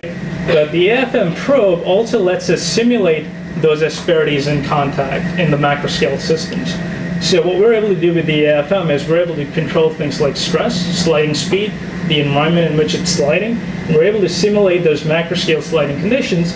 And because the AFM is also an imaging tool, we're able to not only induce tribological phenomena, but we're also able to look at the evolution of that area after that phenomena has occurred.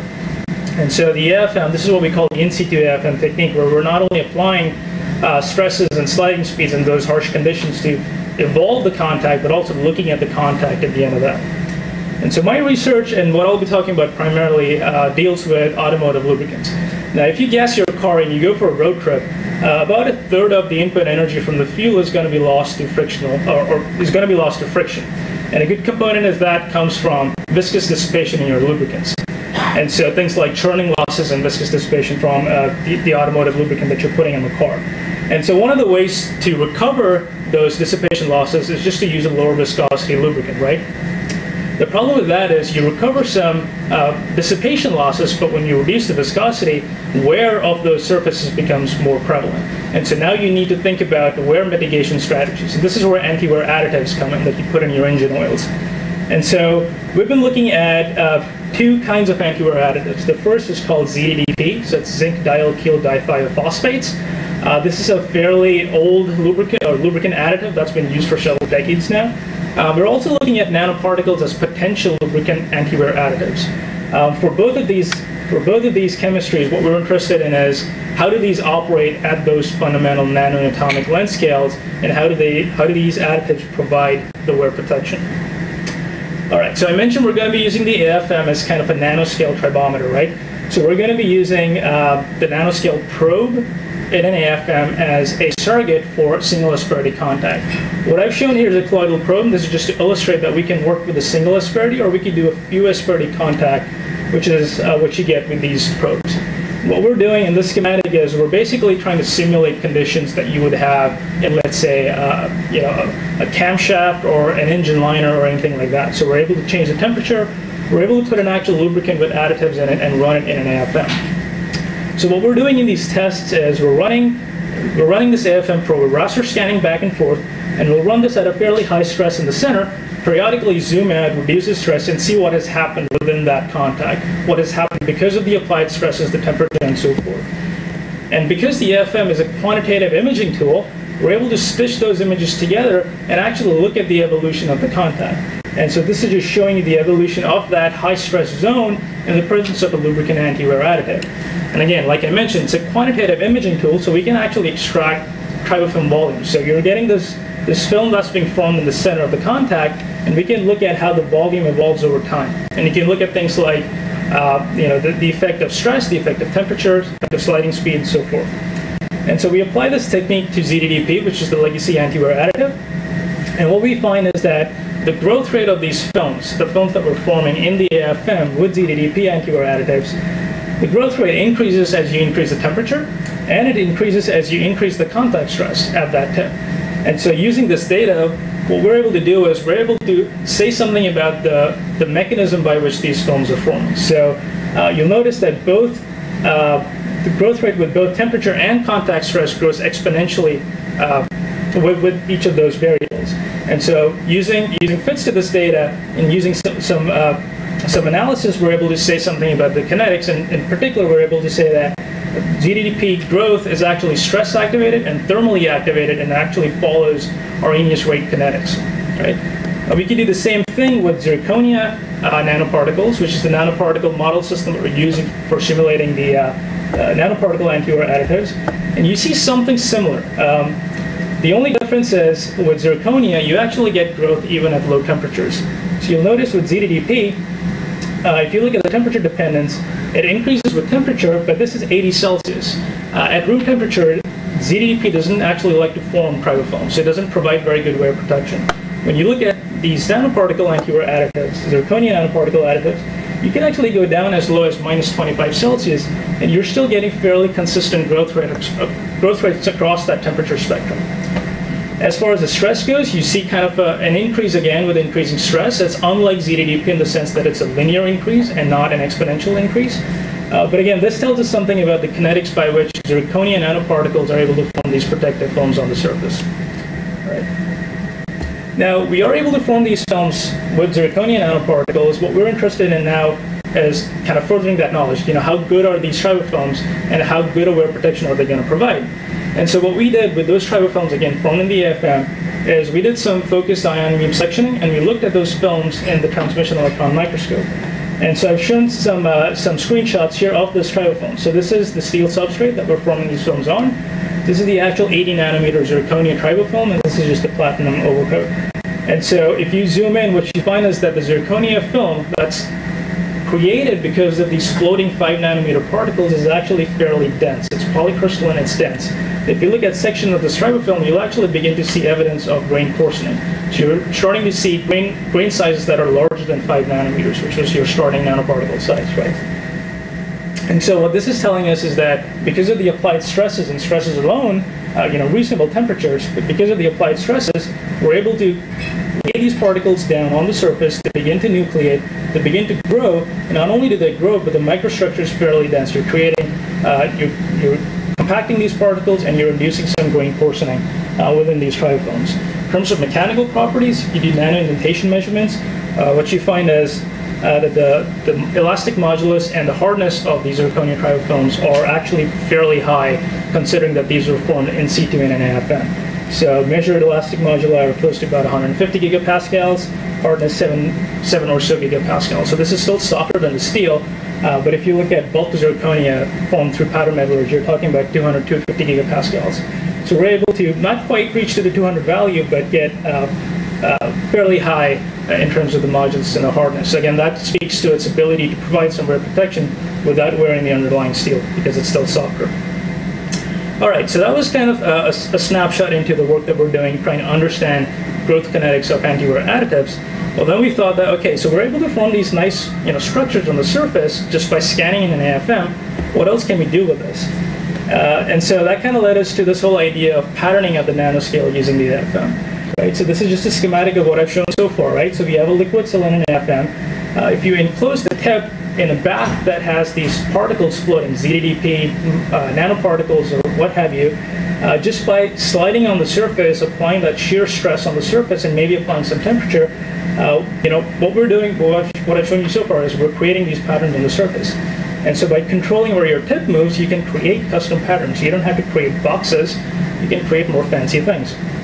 And so using that same idea, working with nanoparticles in ZDDP, because that's kind of our main focus, we've done things like making fancy patterns like this, again, using automotive anti-wear additives. So this is made out of ZDDP. So you can create large-scale structures.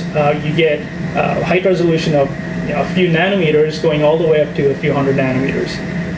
Again, you can vary the stress, you can vary the temperature, and you can control the kind of patterns that you get on the surface. The other interesting thing about this is you can use the anisotropy of the tip itself to use the same tip, and if you're sliding in different scan angles, because of the anisotropy of the tip, you can get different areas that are being patterned. And here what's being shown is you slide at 45 versus, or sorry, you slide at 0 versus 90, because of projected area difference, you get different line widths, and increasing the stress, you can get different thicknesses.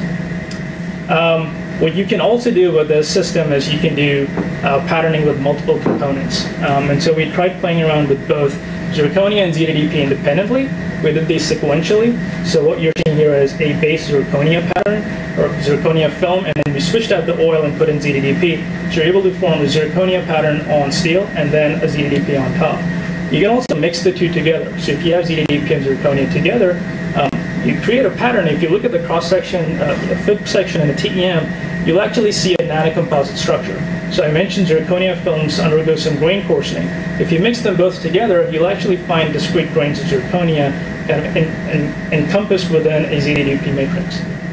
And so that way we're able to kind of fine-tune the properties of these structures as well. All right, so maybe I'll wrap up with that. And so in closing, we've seen that in situ AFM, being able to vary contact stresses and temperature and parameters like that, being able to look at contact phenomena post-test, we're able to simulate single asperities and look at contact phenomena from a fundamental length scale. We saw that ZDDP private films, we found that ZDDP private films grow through a stress and thermally activated reaction mechanism. With zirconia, we saw a less dependent, a growth that is less dependent on temperature, but we still see the stress activation. And then using the same idea, but applying it elsewhere, we're able to now say that we can use this technique for actually patterning at the nanoscale, additively creating patterns at the nanoscale. And so with that, I'd like to acknowledge PEN and BIC for, and NCF for instrumentation, DOE grants, and members of the corporate group for feedback. Thank you.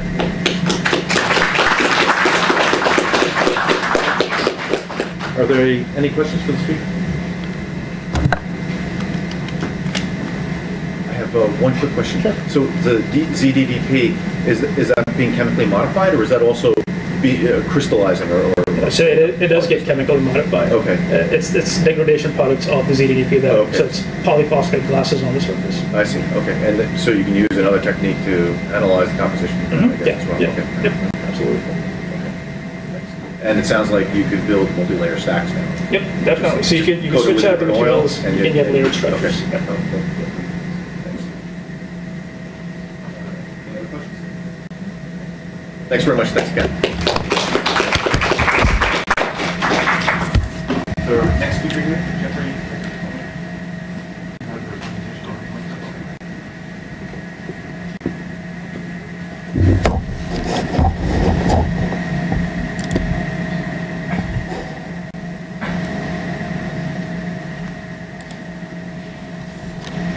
Okay. All right. Okay. Professor Jeffrey Heffenscher, giving our next presentation. Thanks. All right. I'm going to talk a little bit about some coatings that we've put onto materials that can be implanted into the body for neurostimulation electrodes. So these electrodes are used for pain management. So that's a long-term application, but more recently for suppression of seizures, tremors associated with Parkinson's, treatments of depression, restoration of vision and hearing, and restoration of motor skills, and as a diagnostic tool. So if you look over on the right-hand side there, you see a implanted electrode. That in the image of the person here, it would be for treating seizures or tremors. Over here, there's a person that is attached to a robotic arm through a computer interface. And in that case, the person has a thought to move their hand, and the robotic hand responds. So that's from a Washington Post article in 2012. More recently, they had planted electrodes into the arm and have actually moved an arm that was paralyzed previously, had been paralyzed for 15 years, and they put in, I think it was 16 electrodes, and the thought process caused output voltages to go to those electrodes, and they were able to stimulate the muscles in the arm. And in this case, the person is serving themselves a drink, something that they hadn't been able to do for 15 years. And so these electrodes provide the interfaces that between the brain and the machine, effectively. And down here, there's a pentaray diagnostic catheter. That's for going into the heart. And each of these shiny surfaces here are the electrodes. There's 20 of them on it, and that looks at the health of the heart after a catheterization procedure. So there's electrodes for neurostimulation and electrodes for diagnostic. So we want to make these electrodes smaller so that they're less trauma whenever they're introduced into the body.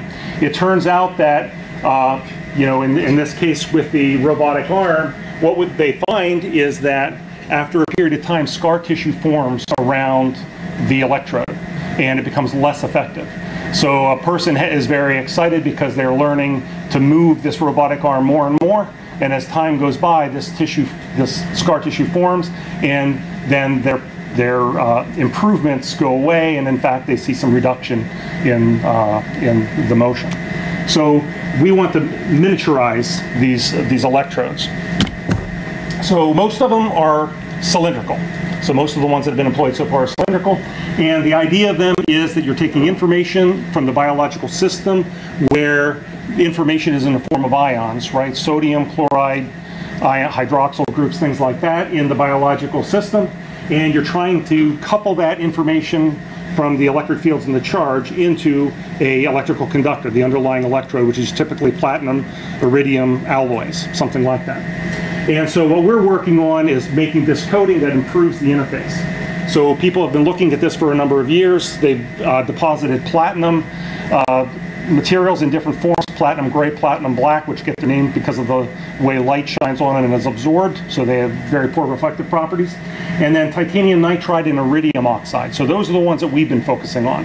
So we've been looking at the deposition parameters, how they vary the microstructure, and how that microstructure impacts the performance of these materials in coupling that electronic charge from the ions to the electrons in the underlying metal. So this is a reactively sputtered iridium oxide coating. So we've done a lot of work on titanium nitride and found some very interesting results, but I'm going to just focus on the iridium oxide today. And these are just 3 images of the same material at different magnifications. So it's, lots of people have made this stuff. You know, nothing really new here except that we verified that we could make it. These are the same images. We decided to do a temperature dependence to see how that, temperature of the substrate as we deposited, to see how that impacted the microstructure and ultimately the performance. And at 400 degrees C, we see larger grain growth as you would expect, but flatter surfaces and not much other variation. And then we went back and did the 200-degree run, and this is what we see. So we see this unusual microstructure that grows out of the surface. By backscattered electron detection, it's the same composition as everything else in the picture, so it looks like it's iridium oxide. And it's if you go here to the highest magnification image, it looks like it's terraced up, so it's growing up from the substrate. This here's 20 degrees room temperature deposition. This here's 200 degrees. You probably can't see it very well because I can't hear. But if you look at the grains in the background, it's sort of the average between this smaller microstructure and the larger microstructure at 400. But yet, at 200 degrees, it seems to be a sweet spot to form this extra microstructure. In the same deposition, we had multiple substrates. So there's platinum 10 iridium is where we see most of the additional microstructure on MP35N. Exact same deposition, same temperature. Everything's the same. You see just a few of these flakes forming on the surface. And on stainless steel foil, you can just see a few remnants, just the initiation of the formation. So it depends very much, at least under these conditions, on the substrate used. So we did X-ray diffraction measurements on all of these samples, on all these coatings that were made, and we looked at platinum 10 iridium and MP35N. Those are the two I'm showing. And the only difference at 200 degrees is this peak right here. So that's the 011 diffraction peak on the iridium oxide. So it's suppressed. That texture is suppressed in the other depositions, but at 200 degrees it seems to form on the surface. So we were able to get rid of it so remove that extra microstructure by lowering the oxygen partial pressure, even at 200 degrees, so it vanishes. So we decided to do a more detailed investigation of the oxygen partial pressure dependence. So we're varying the oxygen partial pressure as we sputter deposit these coatings reactively. So we go up to 35%, and this is now all on stainless steel. So where we saw none of this sort of microstructure before, now we have the stainless steel in there. We go up to 35% oxygen partial pressure, and we see fields of this stuff. We lower the oxygen partial pressure to 25%, and you see that the microstructure, interesting but different. So we went and we measured the electrochemistry. So, you know, we're interested in the electrochemical response in biologically relevant solutions. So we use PBS solution. The film is the working electrode in this cell. So it's represented as a white plate between those two light blue. The light blue are Teflon pieces with a hole drilled in the center. And the PBS goes into that cylindrical shaped outline there. And there also goes a counter electrode, which is platinum, and a reference electrode, which is silver chloride. And we run voltammetry measurements. And here you see current versus voltage, the opening. So the hysteresis, the large opening between sweep up and sweep down in voltage, is a measure of the charge transfer between the ionic solution and the metal. And you can see that that feathery microstructure at the 35% deposition parameters has the maximum opening, so the best charge exchange, and the green down at 20%, where none of the, we don't see any of the flakes, that has the least. So if you actually do the integrations and the calculation, what you find is that the charge storage capacity in the without flakes is about 3.8 times as good as the bare substrate, platinum iridium. So then you start adding some of this extra microstructure. It goes up to 5.3 with this type of microstructure here. Goes up to 26 times the bare electrode with this type of microstructure, and if we continue up, we're 51 times the charge storage capacity that's in the bare electrode. So this additional microstructure increases the surface area. I didn't mention this earlier, but titanium nitride exchanges charge through a capacitive effect. This here, the iridium oxide, is actually a chemical reaction that occurs at the surface. So it basically is creating more area for this reaction to occur and the charge to exchange more efficiently. So here is a couple of other images. So these here are at 20% oxygen partial pressure. And what we've done is we've just increased the overall pressure. And you see you get a different microstructure. And this performs somewhere better than the 20% microstructure that we saw, or the 25% microstructure that we saw, that I showed earlier, and but not as good as the 30%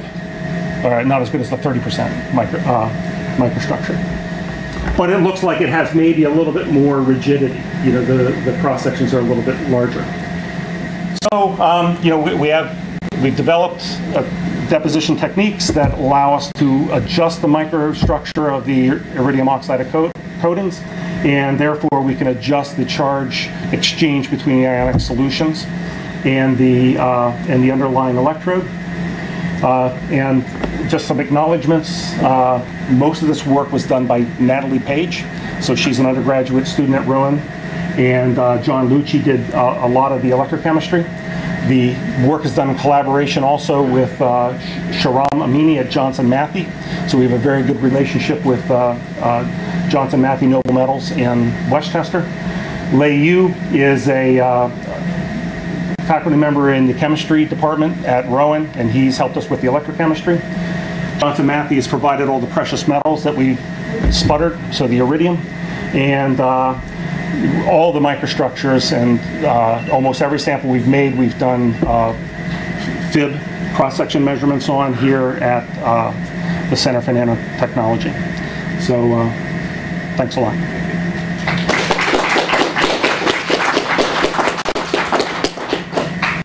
Do we have any questions?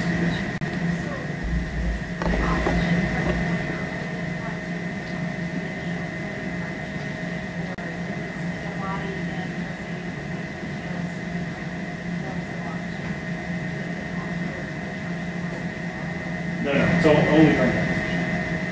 So it's actually very simple. You know, you can put it into these solutions, measure it, and then a year later, go back in and make the same measurement.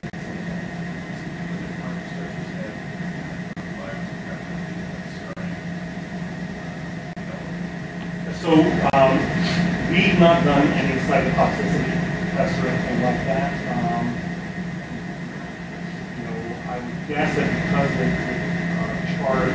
charge capacity, the areas can be smaller, that it's going to have positive effects as far as the reduction of scar tissue, but it's not going to be as dramatic, but it's certainly not going to use the device in order to get charge exchange moving. On the other hand, the current densities,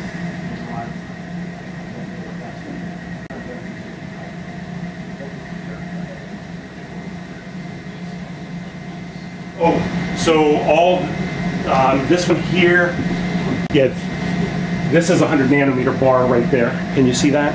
And so the other bars were about twice that size because they were twice the magnification. Thank the speaker again. Thanks very much. We'll continue our lightning round talks here. So as our next speaker here, please start.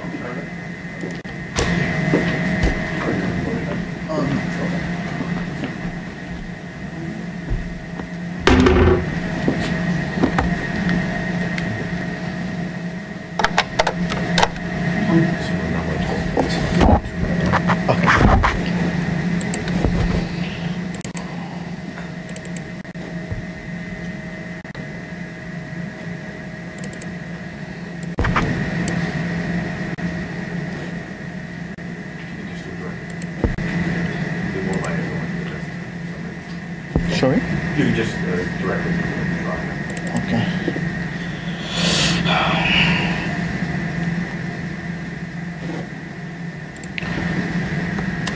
Hi everyone, my name is Kazi Shariar. I'm from University of Delaware. I'm actually filling in for my advisor.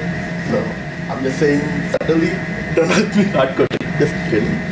So we are actually working with FinFETs, Indium arsenide-based FinFETs, and we found out the treatment process which actually improved the performance of the FinFETs, and the way we fabricate this FinFETs, actually I'm just skipping the literature, just the fabrication details. So we actually grow our indium arsenide on gallium antimonide and aluminum gallium antimonide, and then we pattern it into nano ribbons, then etch away the aluminum gallium antimonide and transfer those nano ribbons onto silicon dioxide surface.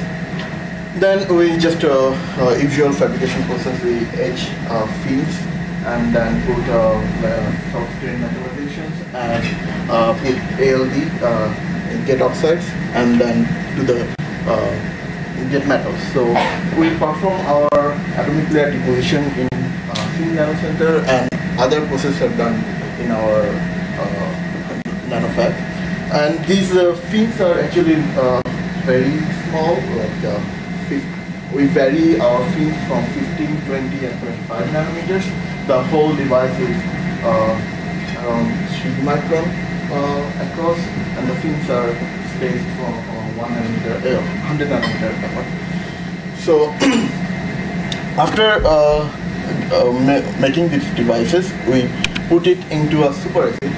The superacid is a type of organic acid which is from 100,000 times more strong than H2SO4. So what we do, the variant we use is called bis-trifluoromethane sulfonamide. It's a very long chain of organic acid, and dilute it in DCE and DCE solutions. Then put our whole chip into it for like 20 seconds, 30 seconds, 40 seconds, trying to come up with an optimization level. So after that, this happens actually. Pardon me because I'm very new at fabrication, so my SS is not that good. But the improvement you can see like one order of magnitude. The black lines are representing the before treatment, the IDPG characteristics, and after treatment it becomes like one order of magnitude greater. And we also did some time dependency tests, like how fast it degrades with time, and then this is our IDPG characteristics. So it's consistent with we are getting 10 times better time, train time performance. The funny thing is we are still hypothesizing what actually happened. So we are still we can observe this like repeated. We observed this repeated with my advisor was in UC Berkeley. She demonstrated that there, and I demonstrated in our EDNF.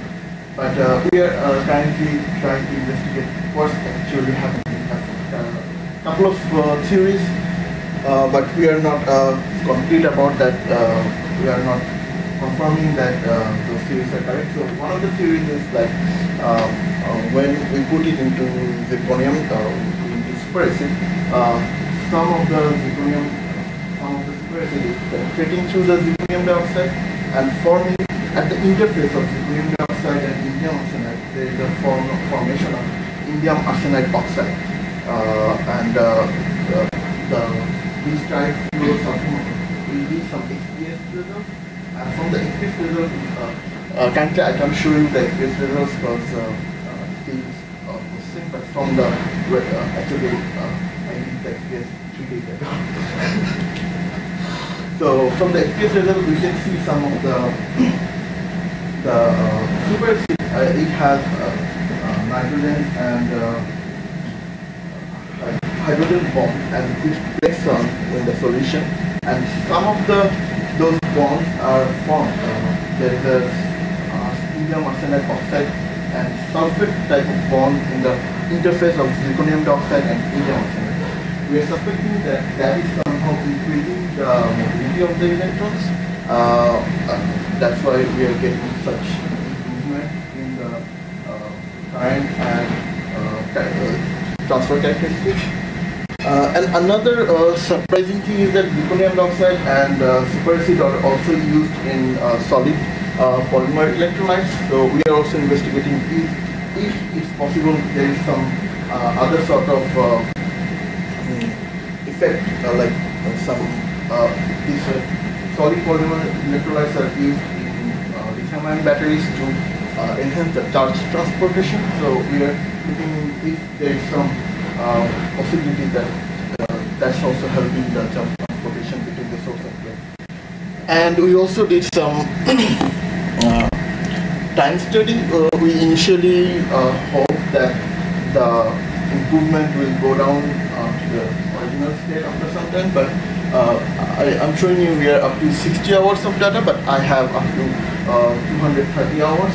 So it actually, from the peak, it decreases very rapidly up to 50%, and then it gets stable. I have like over 2 weeks of data that gets stable at around 50% of the initial improvement, and it stays there. So our current investigation is like find out what actually happening at the interface, and find out. And another investigation is to find out to retain this improvement, this 1 order of magnitude improvement at the site. So that. And another thing is that if we apply some solution and if we wash it with acetone or IPA, this effect goes away. So it's very volatile. So we are trying to encapsulate the whole structure in some sort of protective layer so that this stays away, stays in the place, and we can apply it into the real world. So this is a very short talk because I just verified a few days ago. So thank you. If you have any question, you can ask. Thank you very much.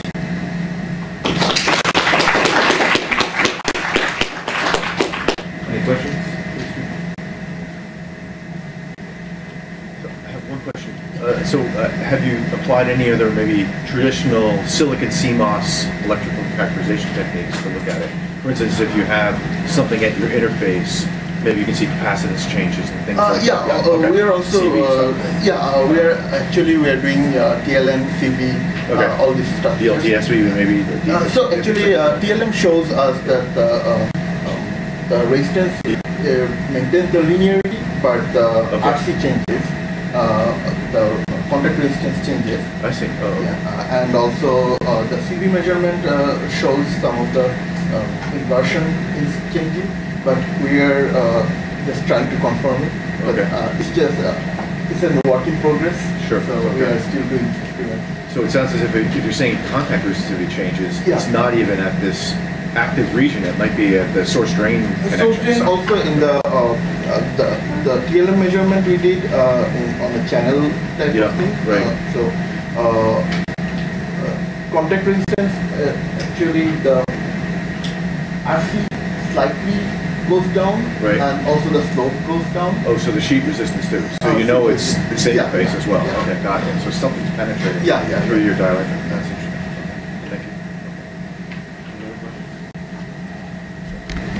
Thank you. Thank you.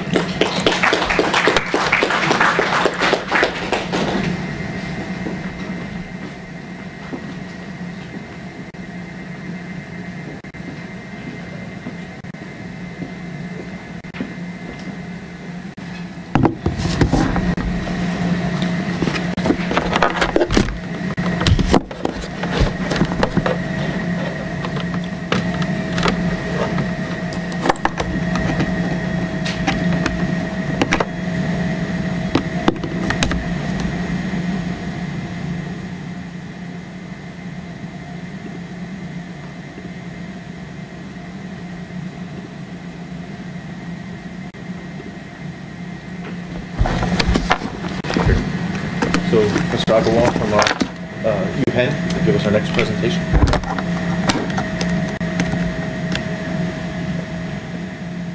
All right, thank you.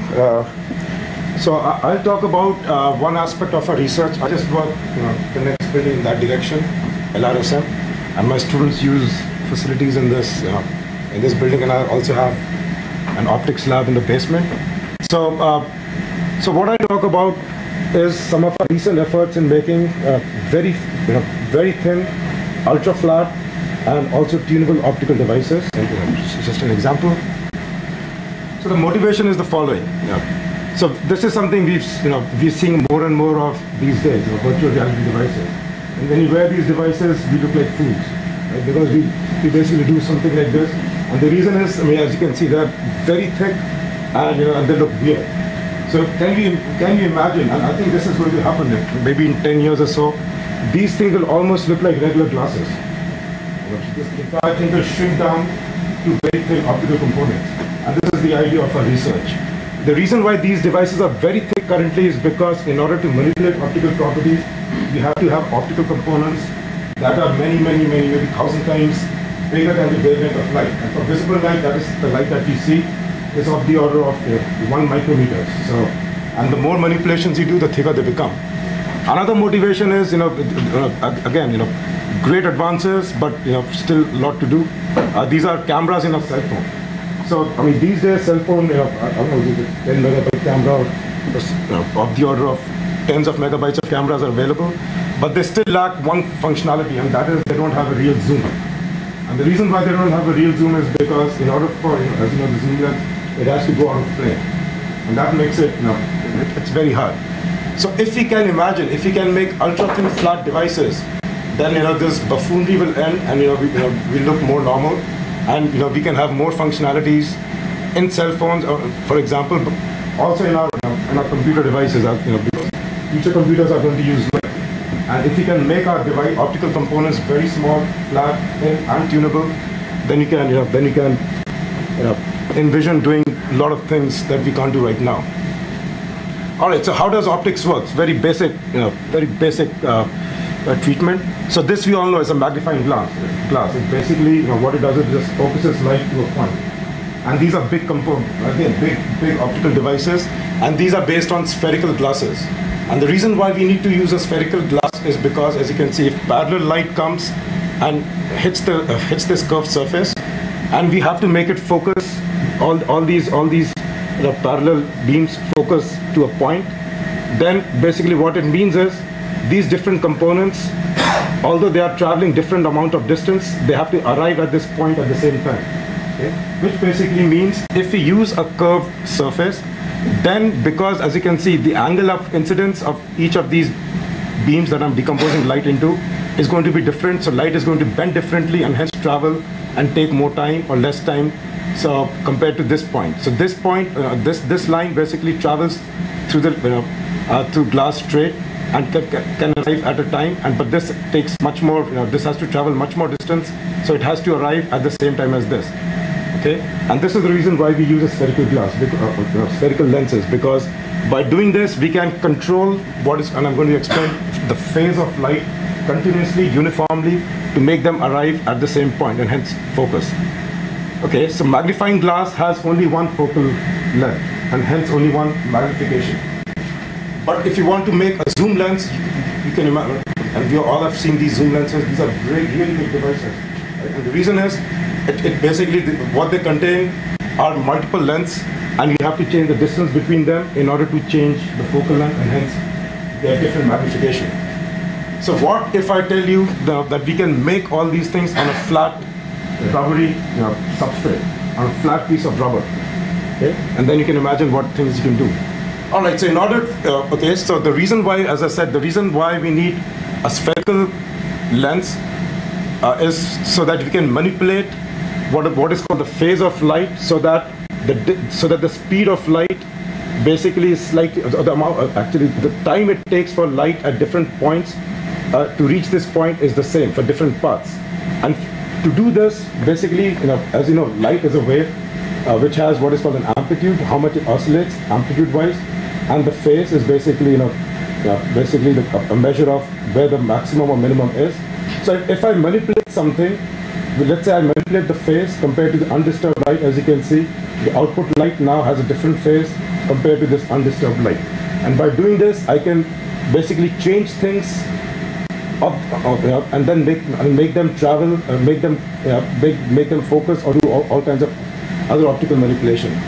So right, so basically now it means, can I take this spherical lens, put it on a flat substrate, and then do the same thing that a lens does, that each point it manipulates the phase of light differently, and I can do, and if I can do this on a flat substrate, then I can get the same functionality.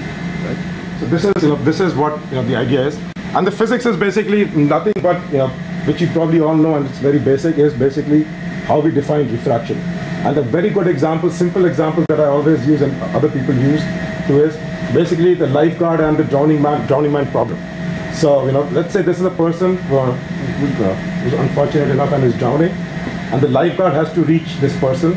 So one may think that the line that connects, the straight line that connects the lifeguard and the drowning man is the most optimum path. But distance is not the most important thing here. Time is the most important thing. Right? So in order for the lifeguard to reach the drowning man, this may not be the best path. So optimized path, and the reason is it takes longer to swim than it takes to run on sand. Okay? So the optimized path is basically run more in sand, reach this and minimize the distance that one has to swim in the ocean or in water. So hence this path, and this is basically the reason for refraction.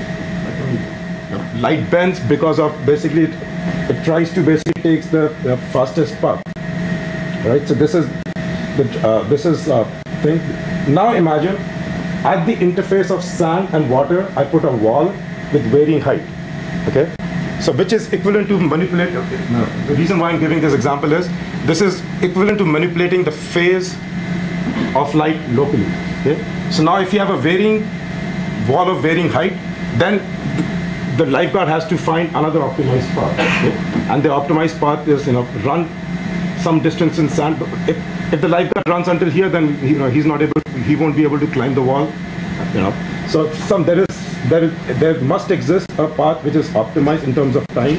So, and you can see this is basically some sort of weird refraction, and this is called anomalous refraction.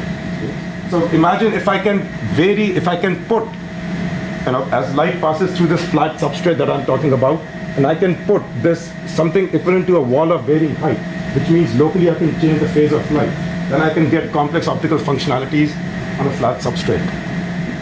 And the first breakthrough was actually done by Capasso's group at Harvard, and what they did was they made these nanostructured surfaces, and you can see these are basically small metal particles that they fabricated, and they are just one can call them nano antennas for light, and you can see the shape is changing continuously. So as light falls on these substrates, then depending on the shape and orientation of these particles, the phase of light can be manipulated locally, and you can get different optical functionalities. So this was the state of the art, until a few years back. So one can make all the, so they showed that flat optical devices are possible as long as you can manipulate the phase of light on the length scale of the wavelength of light. So if the wavelength of light is around 800 nanometers or 1 micrometer, you have to do this manipulation on a 100 nanometer scale. So so now with facilities like the Singh Center, with the fabrication, the fab that we have, it's possible to do these things. So now what would be the next thing? The next thing would be, okay, so once you make this, let's say you make this on a silicon substrate or some glass substrate, the functionality is fixed. You can't change anything. If you've designed it this for a certain focal length, it's fixed. Or any functionality that is fixed. So how can we change this? So imagine a scenario where I take the same substrate, with the same design or similar design, and do the same thing on a piece of transparent rubber, or a PDMS, for those of you know, for example. And the idea is it's a flexible substrate, so I can stretch, bend, and do all these things. So imagine as I'm stretching this PDMS with all these gold particles or nano antennas on them, then the relative spacing between these particles change, and then I can change the phase of light continuously. It's actually quite challenging, but that's the idea. And also another big challenge is, one thing is to make these 100 nanometer, these are actually big structures, but these are actually 100 nanometer type structures. So one can make these type of very high resolution structures on a flat, rigid substrate. That technology exists. But how do you make these things on something which is, like a rubber? So that was another challenge. So we had to develop techniques. So I won't get into the details. You can read the papers and all. But that was the challenge. And then we basically did this. So what you're seeing here is this is basically on a rubber, or PDMS, this very complex lens. And as we stretch the lens and release it, I don't know if you can see this. So this is the lens being stretched and released. The focal length is actually continuously changing. So this is basically a zoom lens, that we have shown, just simply by stretching PDMS. So you can imagine. So we never leave the plane of where this interaction takes place. The length scale of interaction is in this direction of the order of 200 or 300 nanometers. So it's really thin, sub-wavelength, and as I stretch, the focal length continuously changes. So, so this is one demonstration. Another demonstration is that we did similar ideas, basically holograms. So holograms are basically so a lens also creates an image, but then you remove the light source, the information is gone. So how can I encode this information? That information can be encoded on a photographic film. So the way it is done is you take an object, you take a coherent light source like a laser, and we basically split this into two beams. One is what is called the reference, and the other is the object. And then we basically record the interference phenomena of the scattering of light from the object with respect to the reference. It falls onto some photographic plate, and you record that information. And if you want to read that information, you take the same reference beam, shine on this photographic plate, so and then it recreates this three-dimensional object, hologram. Okay? Again, if once the photographic film is basically made, the image is fixed. You can't change it. So so what we've shown is, again, using the same platform, the stretchable substrate. As we stretch the substrate, if we fix the image plane, then we can basically tune. Obviously, we can change the image completely. And this is basically another, this is just an example. Of course, this is a research problem, so we have to take small steps. But as you can see, as we continuously stretch the substrate, we can change the image that is being created at a particular place, forming these different shapes. So yeah, so basically the vision is, we have these type of devices, which are very bulky and inconvenient, but at least they work. So we know I mean, it's not that one should not trivialize these things. Although I was making fun, but these are very important advances. But of course, the inconvenience one has to make improvements. It's like the cell phone. Earlier cell phones were like this big, and now now where we are. So Google Glass. So imagine if we go from here to here. That's already one advance, but Google Glass kind of did what? And there's a reason because of all these things, and so now imagine if we can go from here to Google Glass level to a simple glasses that we can easily wear, and then we can do all these things. But this would also require, because nobody's going to pull and push these things, electrical tunability. So if you just have a small power source and all these electrodes which are transparent, and as and some sort of a processor which runs this, and as you apply different voltages, you can basically tune the optical functionality of these optical components. So this is basically the idea that we are currently working on to reduce, go from here to here, and also done electrically. So I'm going to end with thanking my students and postdocs who did this work, my group, funding agency, and the Singh Center for providing us these wonderful opportunities. Thank you. Do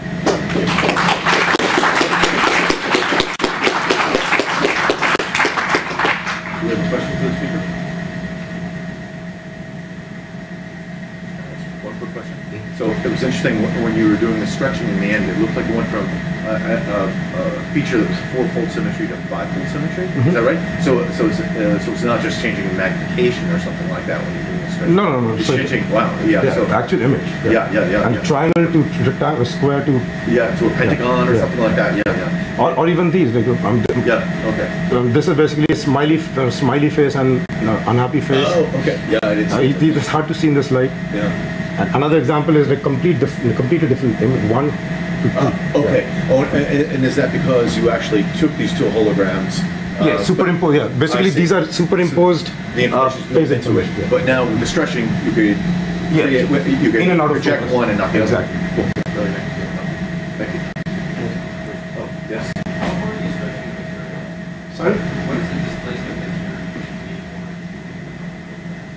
Okay. So stretching ratios, for a 2x magnification, the stretching ratio is of around 30%. PDM. Thank the speaker again.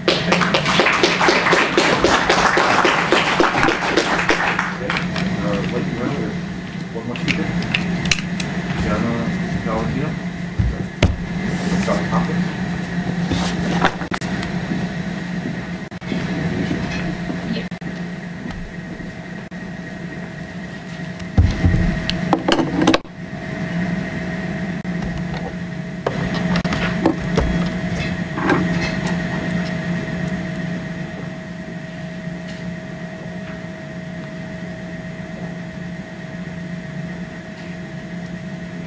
So I'm Gianna Valentino from Johns Hopkins University. I work with Kevin Hemker, and I want to talk to you guys today about our research that's NSF funded that we kind of took here to the Singh Center to help us push forward in some new directions.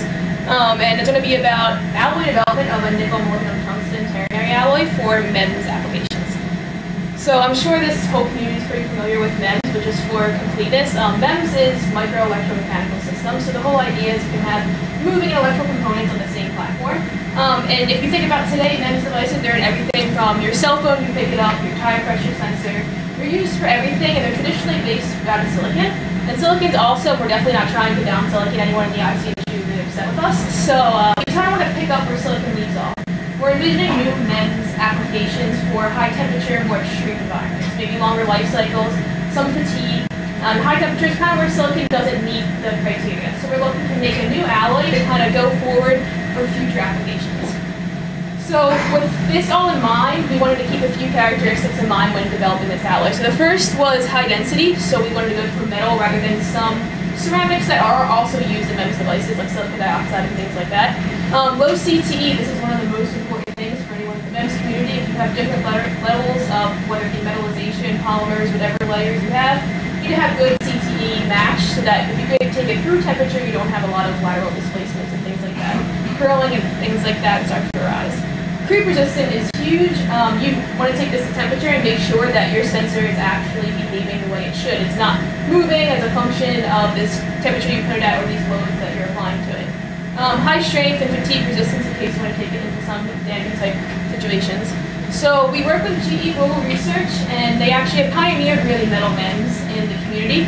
So there's some of their devices here. It's a simple cantilever beam. It's a full electrical and mechanical device. So you can source a current through here. You can get electrostatic snap down of your beam. You can close your electrical circuit, reopen it, and you can measure voltage, and you have this nice switching device. The downside to their current alloy is it doesn't do much better with silicon in terms of temperatures. You can't take it into extreme temperatures, maybe only about 100 degrees C is what it's spec for. But the advantage to it is you can have over 1 kilowatt of power on this small microchip. You can see here, this is the DON, just to give you a feel for the size scale that we're looking at, the power you can get through this device because it's conductive. So we want to take new materials so that we can actually pick up and go into these higher temperatures, maybe fatigue resistance and things like that. So we went to literature, and nickel tungsten is very well explored. There's a lot of literature out there, especially at MIT. Christopher Shu's group does a lot of research. In our group at Johns Hopkins, there's been a lot of work on nickel tungsten. It has really good strength and it's good creep resistance, but the biggest downside for us was the coefficient of thermal expansion. So we went to literature again, and we looked and found that molybdenum actually was the best at lowering the coefficient of thermal expansion for pure nickel by itself. So we want to make a ternary alloy. So we're really trying to go and develop new alloy compositions in here. So we did this by co-sputtering. So we had a custom target of nickel tungsten and nickel moly. We put them together. We did a stationary deposition in a custom sputtering chamber at very high power, so 2,500 watts. So we kind of got this gradient in composition. So one side from nickel moly rich, one side is nickel tungsten rich, and everywhere in between. So now we have, from this one deposition, we have all these compositions we can kind of probe to see which one gives us the best in terms of mechanical stability, thermal stability, things like that, and kind of down select from there. So I won't talk too much about the compositional spread because I only have a few minutes, but I'll focus on one alloy in particular that's moly rich down here to give you some feel for its mechanical and thermal properties. So the first thing is, if you take it and you want to look inside, what's going on with this material. This is a cross-sectional image, so you can kind of see these nice columnar grains, very typical of physical vapor deposition. Nanocrystal layer down here is still pretty common, but if you do a cross-section here and you bring it to TEM, you see all of these planar defects. You see stacking faults and twins.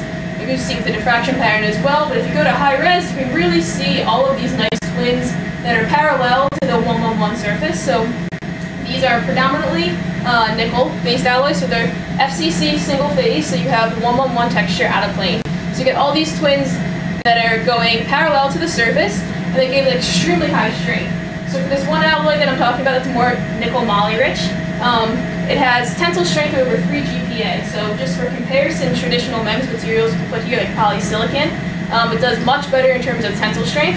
And then other materials that have also been looked at for nanotwin behavior, so nanotwin copper, nanocrystalline nickel, and the actual nickel tungsten system that we started with to kind of have our base idea. So we get much better strength than all of these other competitors really for MEMS devices. And the biggest thing here is it's linear elastic, which to us we thought was bad as material scientists, but when we talked to our collaborators at GE, they love this because similar to silicon, you can predict exactly how it's going to behave as a function of temperature because of this nice linear elastic response. So what other properties besides tensile strength? The biggest thing is coefficient of thermal expansion, CTE, the reason we use molybdenum. So here is pure nickel by itself, and here is that same composition of nickel, molybdenum, and tungsten. And it lowers the CTE at least by 20% at room temperature, if not more at higher temperatures.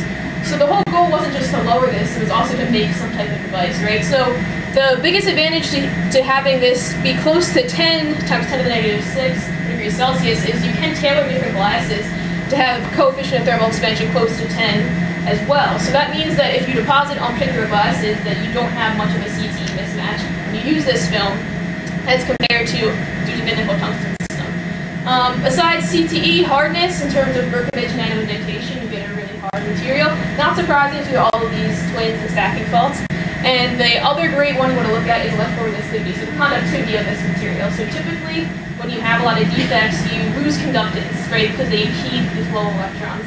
But not only do these nanotwins have really good strength, you still get electron flow through there, so nice conductive material as well. But the biggest question is, I've been talking about MEMS and I haven't made anything yet. So all material science, the biggest question here really is, can we actually make a device? So that's kind of where the Singh Center comes in, and working with our collaborators at GE as well. So the basic idea is we want to make freestanding cantilever beams more as a proof of concept device, because you can't have an electrical mechanical device if you don't know the mechanical components first. And then use optical interferometry to measure the deflection. So from deflection you can get out the stress gradients in your film as long as with your residual stresses across your film. So that's the idea here, and put these through some temperature cycles to see how does deflection change the function of temperature cycles if you wanted to have these up to higher temperatures. One of the first questions people ask me when I tell them this is, what size cantilever beam do you want to use? And the answer is, we have no idea.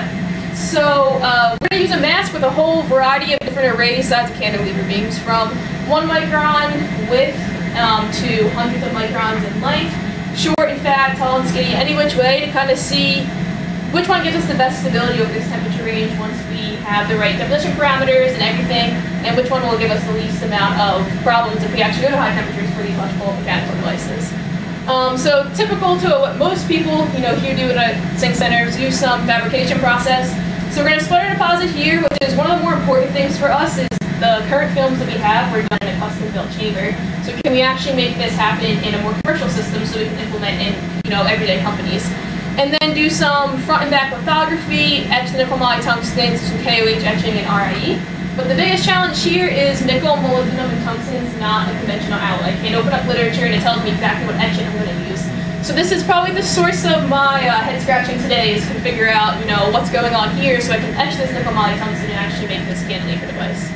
So going forward, again, I want to make these devices, I want to test them using interferometry, function of temperature, and eventually use a probe tip to mechanically actually to mimic this snap-down behavior you'd see with a full electromechanical device.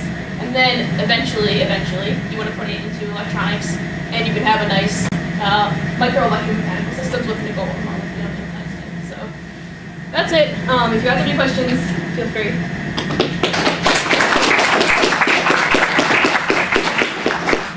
Do we have any questions for the speaker? Perhaps you said, I apologize, how thick is the nickel moly tungsten? That's a good question. So the films I was working with, because we wanted them freestanding to play around with, those were 30 microns thick, so they're not even thin films, they're thick, thin films. But for actual cantilever devices, we're going to make them between 1 and 3 microns thick. So if you get them down to 1 to 2 microns thick, you might be able to ion mill them. Yeah, so you definitely can ion mill. I think the first thing people say is I can do liftoff a lot easier than having to deal with etching. But in terms of going forward, if you actually put this into an industrial application, liftoff can leave some residue of the material on the surface. So if you have electrical components, you might short circuit your device before you even go through. So etching was one of the requirements to actually move forward with this, rather than doing liftoff, which would be the easiest thing to do, or some ion milling. You can get the cantilever beam out as well. Another question? So how are you patterning the material? How am I patterning it? Yes. So I have 2 masks. So I have a cantilever mask that I showed you with a whole array on the front, do photolithography, and then I have an anchor mask on the back so that I can etch through the whole wafer for now. So this definitely wouldn't be the ideal for a MEMS device. I want to have to etch through the whole wafer. But just in terms of having a freestanding cantilever beam now, this would be the easiest way. So the idea would be to do lithography after the sputter deposition, and then do some wet etch from the top to etch away the features of nickel moly tungsten you don't want, and then release it from the back side, which is not traditional. You usually release from the front side, but in terms of figuring out what etches nickel moly tungsten, this is the easiest way for preliminary results. So you're using the wet? Yeah. I know wet etch is actually also not advised in industry as well. They'd rather go with dry etching, it's cleaner, but it's better than liftoff, so that's our first order approach. Do you know what etching? I don't yet, so it's kind of diced up a wafer, sticking in a bunch of things, and seeing what happens for now. One quick question, maybe too. I noticed that you did some measurements, and it looks like your cantilevers are bowed. Let's see, thickness fringes. Yeah. Was that for the 30 micron thick material? That was not for the 30 micron. Oh, very thin material. Okay. Yeah, that was a much thinner material. Yeah, Got yeah. it. Okay. Got it. Yes, that was materials that I worked with when I was at GE. I see. Okay. So those were on the order of only a micron maximum thickness. Got it. Okay. So I think for sputtering processes, one thing to do is control your stress maybe by the pressure. So maybe you can tune this and get rid of your stress rate. Yeah, exactly. So one of the reasons I want to do this interferometry measurement is to tailor the deposition conditions to get the least amount of deflection after temperature cycle and before temperature cycle. Got it. Okay. Great. Thank you. Any other questions? We'll thank the speaker again.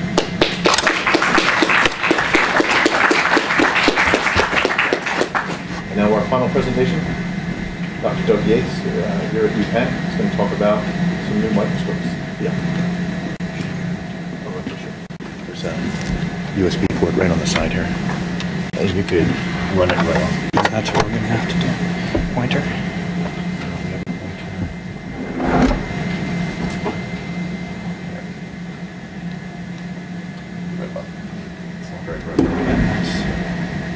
Oh, I think that will make it slide, yes. Oh, sorry, it's mine.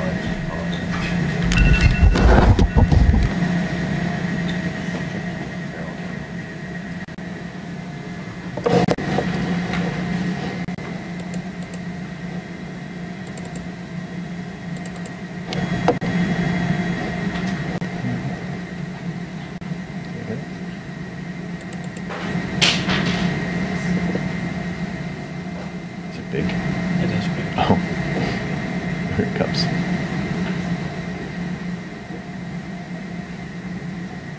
Okay. Good. Okay. And, oh, thank you. Okay. Function fine. What happened? Sorry. Let me try this one. Is there a such person in the house? Let's try one other thing. Let me drag this into.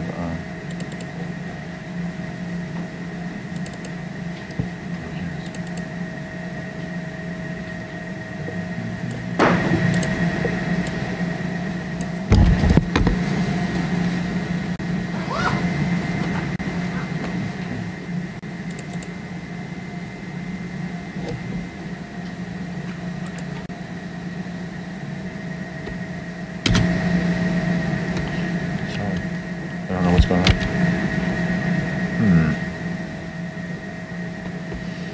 Well, we can see it here on the screen. Everyone gather around.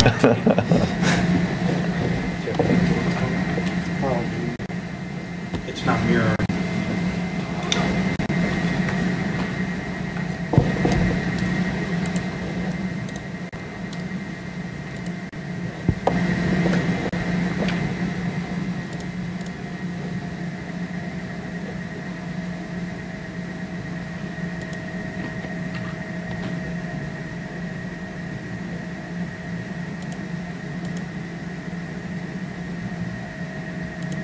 Is there an HDMI connection?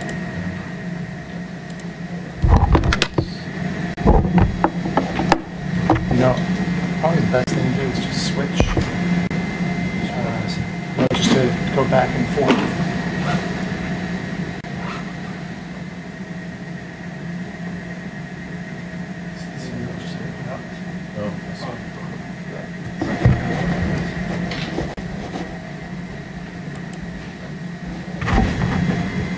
Our situation is fine.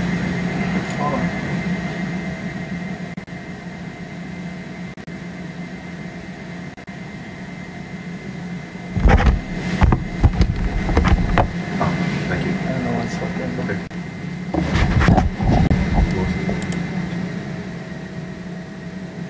Right now it's not posting to the right monitor. Start it.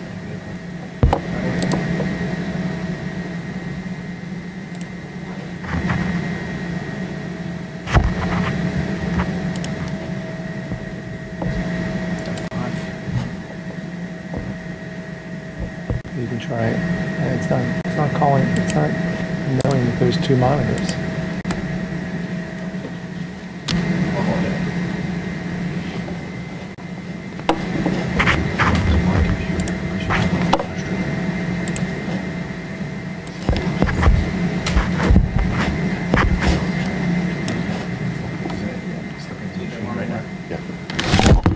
Should we try that? Oh, okay. See.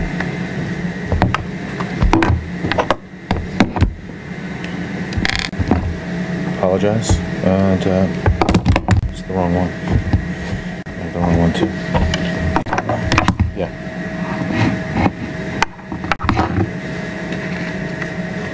Let's see if this works.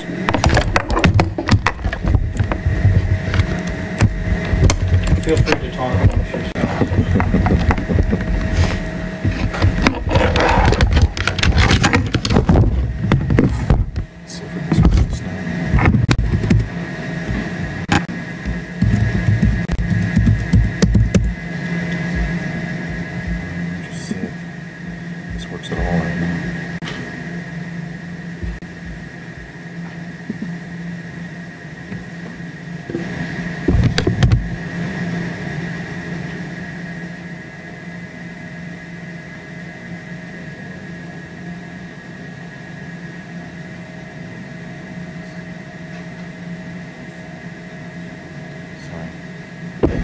Push this one off.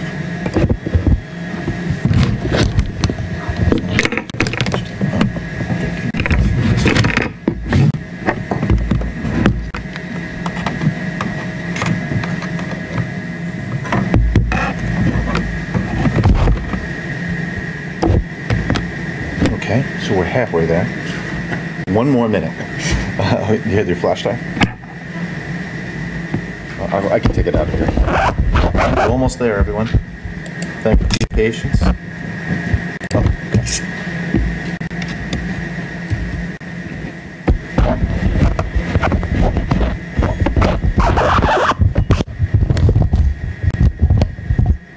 That's why I can't do that.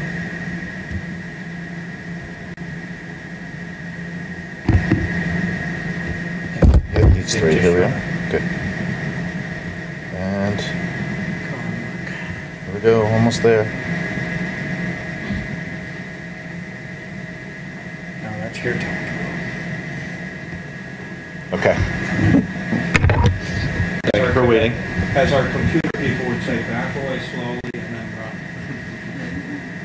So, sorry about all that weirdness. This is my fault. I brought the presentation about 3 different formats, none of which are working, so I finally got something to work. So I'm Doug Gates. I'm the director of the Nanoscale Characterization Facility, which is the electron microscopy suite down in the lower level of Singh. And I'm going to be describing kind of a convoluted tale where we ended up with wanting our premium microscope, which would go in the centerpiece of our suite downstairs. I'm a bit myopic, I admit that. And ended up with 3 world-class instruments, which will be installed through next year. So anyone who's familiar with our lower level in Singh, yeah, I guess this isn't very bright, is it? Knows that the lower half or the southern half of the hallways where the electron microscopy tools are arrayed. And we've got these 3 center rooms, TEM 1, 2, and 3, as indicated on the slide, where we had set up special environment for TEM. So they're shielded for EMI, AC and DC shielding. They have special vibration specs, special acoustics, temperature control. Everything was set up, except anyone who's been on a tour downstairs will know that I always bring everyone through an empty room, TEM 2 room, which is waiting for its occupant, waiting for an aberration-corrected TEM. We tried grant funding, we tried a number of things, and then finally we got a new professor, a new hire in the material science department, Eric Stack, who came from Brookhaven National Lab, what we call a card-carrying microscopist. So someone who could help catalyze Penn into going for this purchase. So we ended up with generous funding from the School of Engineering, School of Arts and Sciences, and the Vice Provost's office to bring about the acquisition I'm going to describe. Just arrow keys back and forth. Wow, seems to be working. Okay. So the first 2 microscopes I'm going to describe, well, these are the material science microscopes. We decided to go with actually 2 microscopes under one package, kind of a package deal. So here we have our aberration-corrected TEM, that's the Joel Neo arm. I'll be describing these in detail.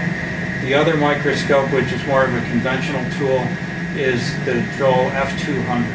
Both of these are brand new instruments. Very few of these have been put out into the world. So the F200 first, this is a cold field emission gun system, so it has an ultra-bright electron source, but a very tight energy spread. That's very important for us. It's a 0.3 energy spread, 0.3 eV. So it also has a dual STD EDS system. These come in at 90 degrees to one another, which reduces problems with shadowing, but also creates an enormous solid angle. We're going up by a factor of 10 in our solid angle, from 0.17 to 1.7 stereo. So a huge increase in the amount of X-rays we can acquire. STEM detectors, there'll be supports a bright field detector, but also annular dark field, and Joel's newer detector, which is a annular bright field. These are sensitive to light elements. You can actually do imaging of fluorine atoms in a crystalline structure and light elements such as that. The imaging system will be a Gatan 1 view, and it's a special one view called the IS version. And what that means is it has throughput to do up to 250 frames a second image acquisition. And we put that onto this tool because we want to empower this tool for in situ microscopy. We can use the other one, but then this one will be a nice landing place for our in situ microscopists. And then finally, the STEM-X capability. This is a new thing through Gatan Corporation. And what it is four-dimensional STEM. So the STEM probe is controlled by the computer. At every point, this system can acquire a high-resolution convergent beam diffraction pattern. And it stitches all those back together, and then you can reconstruct the structure or anything, any information you could get out of a single seabed, which would be crystallography, basis, structure factor, shape factor, information such as that. You can then reconstruct for the whole sample based on where your beam has been. So it's an extremely powerful technique. Produces a lot of data, but you're going to see that's going to be a recurring problem. The 1S produces a lot of data. This thing can produce up to 10 terabytes in 10 minutes worth of data collection. So we're really going to have to get some good storage servers. Okay, so the NEO arm, it's really the Joel ARM200CF, but Joel has started nicknaming its microscope, so they call this one the NEO arm. It's also a cold fag, so we once again benefit from that ultra bright, narrow energy spread gun. It has, we're going to go for 3 alignments initially, 200 of course, 80 because that's a magical place where carbon nanotubes and carbon structures stop having a knockoff damage from the electrons causing structural damage to the material. And then something brand new, we're going to get a 30 kV alarm. This is something that has not yet been released in the United States. There's one of these microscopes over in the factory in Japan. And we got some data. I'll show you a little snippet of data that we got off of that microscope. It will have Joel's brand new ASCOR probe corrector. So this is the aberration corrector portion of the microscope. We elected to go with STEM correction as opposed to image correction, simply because STEM is so powerful. Well, get right down to it. We couldn't afford both, so we had to make a decision. About $1 million extra. But when you're making a choice, the STEM systems are so powerful now. Having that ultra fine, ultra high current STEM probe turned out to be of more benefit to us. It will also have, similar to the F200, the dual SVDs, very similar design, exactly the same STEM detectors. It'll have a Gatan 1 view camera. What we elected, as I said, to put the IS version on the other microscope. Once again, empower that for in situ microscopy. But not failing, we don't worry about image speed because this system will have a Gatan K2 Summit IS Gatan image filter. So this is a system, imagine morphing an image collector with a spectrometer, electron energy loss spectrometer. The Summit component of that means that it's ultra sensitive as an electron detector, and I'll get into this more when I have a slide on this component itself. But imagine something that has extremely low dose capability, but also the IS version, so we can go up to 400 frames per second in full CCD acquisition, which is 4K by 4K. I hope you'll pardon me. I was trying to come up with a slide which would show what we're trying to get in terms of in situ holders. And Eric Stack gave me this beautiful slide of everything they produce in the Hummingbird Corporation. So I was lazy. And I'm just going to point out which ones we're getting. But I guess the point is, and this actually came from Eric, is why not get all of them eventually, once we find the funding. But right now we're going to hit the ground running. We're going to have an electrical biasing holder, a heating holder. These are actually one and the same, the version we're getting. We're going to have a liquid flow holder, and then finally a gas flow holder. And Eric is in the process of developing a new holder at the moment, which will be a photoelectric fluid cell holder. So that will be added to this as well. So I think by mid-2018 we'll have a full complement of 5 holders. Now we can add to this, one benefit of going with Joel Corporation is we are a Joel camp here at Penn. And so we already have a number of in situ sample holders. So Dardick group over in physics has their own Hummingbird holders, very similar to these. Rob Karpik's group in mechanical engineering has a pico indenter, which, if you're not aware of this, there's a pico indenter from Isotron has a diamond probe which presses or rubs on a sample, and you can watch what happens in situ, but also get force strain data backed out of it and do some very accurate modeling. So all of that will comprise our in situ capability. And these, of course, will work on both of the Joel microscopes. We can go back and forth. So I can't have you guys leave without seeing some cool high-resolution imaging. So here we go. This is the gallium nitride sample. It is, full disclosure, this is the UHR pole piece, which is Joel's 2mm gap pole piece. We're not getting this one. That's not enough room between in the pole piece to fit all of the in situ holders that I just described. We're getting a 4mm gap. So this number goes to 70 picometers rather than 63. I can live with it if we can do the cool in situ stuff, which clearly we can. And so we have an information pass limit of 53 picometers. That's once again for the UHR, so it'll be slightly degraded from that. But that represents what we can do in terms of lattice imaging here and what we can do in terms of point-to-point resolution. So pretty amazing stuff. Yeah. What is that 63 structure? I'm sorry, there's a loud... What is that 63 picometer structure? Is that an atom or what is that? Yeah, these are atoms. These are individual gallium and nitride, nitrogen atoms, and the gaps between them. Okay, in terms of X-ray collection, this is energy dispersive spectroscopy. We start off with a dark field stem image. This is high angle annular dark field stem. And note it is collected at 30 kV. I didn't intend to grab this slide. I grabbed it just because it's a really pretty image, but I'm amazed how clear a 30 kV structural image can be. But then when we're mapping, you can see atomic columns of strontium, titanium. Oxygen is pretty much everywhere. That's why it was washed out.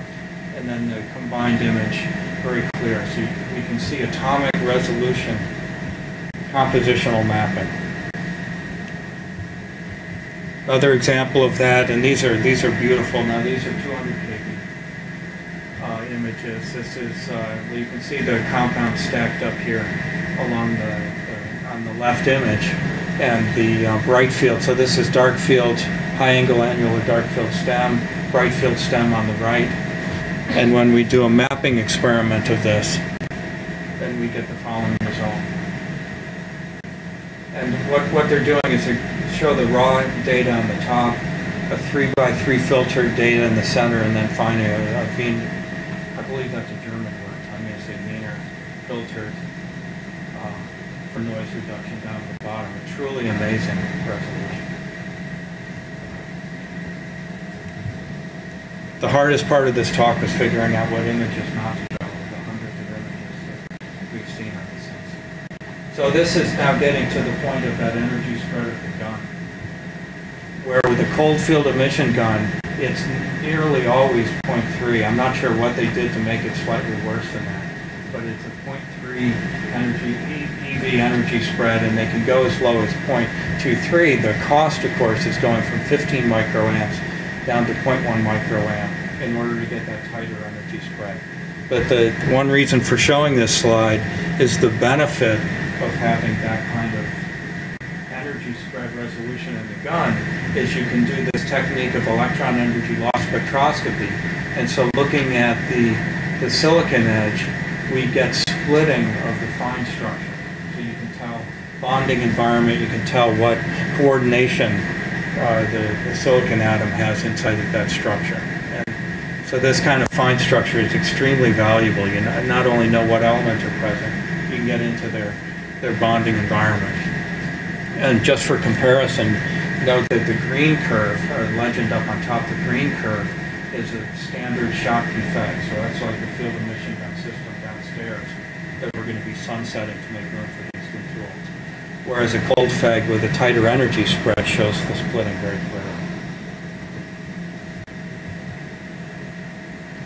And now we get to the 30 kV. So one of the truly important features that made us ultimately go for this microscope is this 30 kV capability. This is getting low enough in accelerating voltage that you can be far more confident that your sample is not being damaged by the electron beam itself. You're not damaging a thing just by looking at it. So we can get very clear images at 30 kV. This will be the first microscope of its kind in the United States.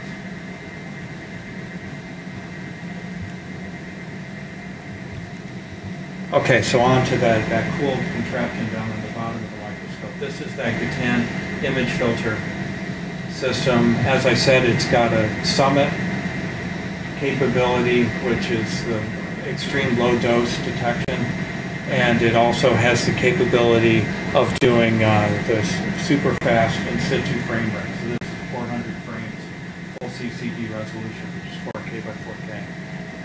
And that problem of now needing a petabyte storage server somewhere downstairs. We're working on that.